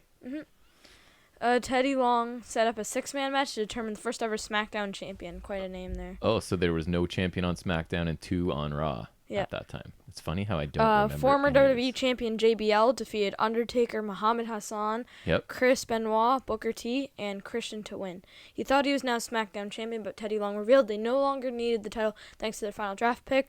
Outwalked Batista, and JBL now was just merely the number 1 contender, and SmackDown had the World Heavyweight title now. It's funny how Muhammad Hassan has come up 2 days in a row in our household. I was telling your mother how he was, I believe he is an Italian-American and not playing anything close to that on TV. Yeah. That's cool. All right, so that will... And I wish they had at least revealed the SmackDown Championship so I could see what it looks like. Because he actually had the belt, too. He did. Just in one of those sacks. We are now officially our longest podcast so far. So we got one more segment. Whoop, whoop. So a few more minutes, folks. Thanks for sticking with us if you're still listening at this point. And it is where Jack delves into the world of collectible wrestling action figures. It is Figuring It Out with Jack. Hi. That's you. Yeah. Can confirm. Yeah. So tell us. Okay, so we have the Showdown 2-packs revealed, the Championship Showdown 2-packs. These are not what I thought. Not at all. Not even in a bad way. What were you expecting? So I think everyone was expecting just battle packs with title belts. Yeah. That's not what we got. But instead we have a toy WWE title, which I can't find an image of right now, but we have a toy WWE title. It's an audio medium anyways, don't worry. Yeah, but I'm just trying to look at it. A WWE title, and it has like a couple side plate accessories with it. Here it is. It's got Fiend side plates and Drew McIntyre side plates that also act as figure stands. It's a Championship Showdown WWE title, so they're not like side plates like you buy on WWE Shop, but just toy ones. And then they're battle packs, and they have the side plates of the two people that also act as figure stands. You're okay with this idea? I think it sounds cool. I think it's decent. Yeah? I would have liked a figure belt too, because you might be able to get like cool belts. But anyways, we have Roman Reigns versus Finn Balor from the August 20th, 2018 episode of Raw, which is after SummerSlam, after Roman won the title, gave Balor a title shot there. Right. Fairly standard Finn Balor, and the Roman Reigns is just a basic version of an Elite we've gotten 2 times, so nothing much in this one. Not so exciting. The next one is Alexa Bliss versus Sasha Banks from Raw, August 28th, 2017. The week after SummerSlam 2017, Sasha's first defense of the Raw Women's title, which she lost, of course. Oh, well, that Sasha's goes without saying. wearing green and white attire, and Alexa Bliss is wearing an uninspired, like just a shirt and a normal attire. Poor Sasha Banks. Will she ever defend successfully? Yeah. And the most exciting one, which is sold out on Ringside, actually, Undertaker versus Jeff Hardy. Well, based on the image, I thought it wouldn't be their iconic ladder match, but it was from Raw, July 1st, 2002. Paint? Yeah. Of course. It's a face scan for Jeff Hardy we've seen before, but like they just put different hair on it, which looks a little tacky, but it's just like neon green face paint on his head. I think it might be glow in the dark. And then we got American Badass Undertaker. Cool. Side plates look cool, and I think you can put them on the title too if you want to. That's cool. Which is interesting. And so then I'm interested to see the Series 2 because, hold on, let me check Series 2. Because Series 2 has like, one of them is Randy Orton and John Cena, both of which who have their side plates, so that'll be interesting. Triple H and Rock also has side plates. Booker T has some Legends side plates on WWE Shop, and then Bobby Lashley has side plates for the U.S. title right now. So Nice. That'll be interesting. Okay. Next for the WWE Reckon line. Sorry, WWE what? Reckon, Reckon? like with the car and the ambulance and that stuff. Sorry. I was thinking reckon like reckoning, but you're saying reckon as in destroying things. So we got Reckon Slam Cycles. One of them is a red one with a street attired Drew McIntyre. That looks okay. It's just a paint on shirt with his logo and then a bike that you can trousers. Yeah, and like you have these weird engine things that you can attach or something, or like some extra pieces. Yep. Then you got a black one that looks pretty nice with Undertaker in street clothes. This is not American Bass Undertaker. Again, just the logo. And then he's got the gloves and then the pants. So nice. They look all right. They look cool. Another just thing they can release for that line and something decent. Nice. So we've got AEW Unrivaled Series 2 packaging images revealed. We've got so let's see, we got Pentagon Jr. and Ray Fenix. Both of those attires are from Double or Nothing. So those are pretty nice. I can't find a They'd have to look cool. No way Penta's not looking cool. Penta's just a black and white, so pretty standard, but still looks cool. Yep. Then we have Hangman Adam Page from Dynamite on, I think, October 16th, 2019. We got MJF from Double or Nothing 2019. We got Justin Rhodes from Fight for the Fallen 2019, and Jon Moxley from Double or Nothing 2019. Cool. The 1/1000 Chase variant MJF is from Fyter Fest 2019, and 1/500 Chase Jon Moxley is the same attire as the normal one, just with other accessories. Sounds good. Yep. Anything else? Nope. All right, folks, we've come to the end of episode 14. Thanks, as always, to anyone listening at all or making it through the entire podcast. We appreciate your commitment. Because this is a long one. Taking some time out of your week to let a couple wrestling nerds fill your ears with stuff about the world of wrestling. So again, you can find us pretty much anywhere you'd listen to a podcast, right? We're on iTunes, Podbean, YouTube, Overcast, Google, Spotify. You can find us pretty much anywhere. And if you'd like to be the first listener to contact us, fnswrestling@gmail.com or FNS_wrestling_podcast on Instagram.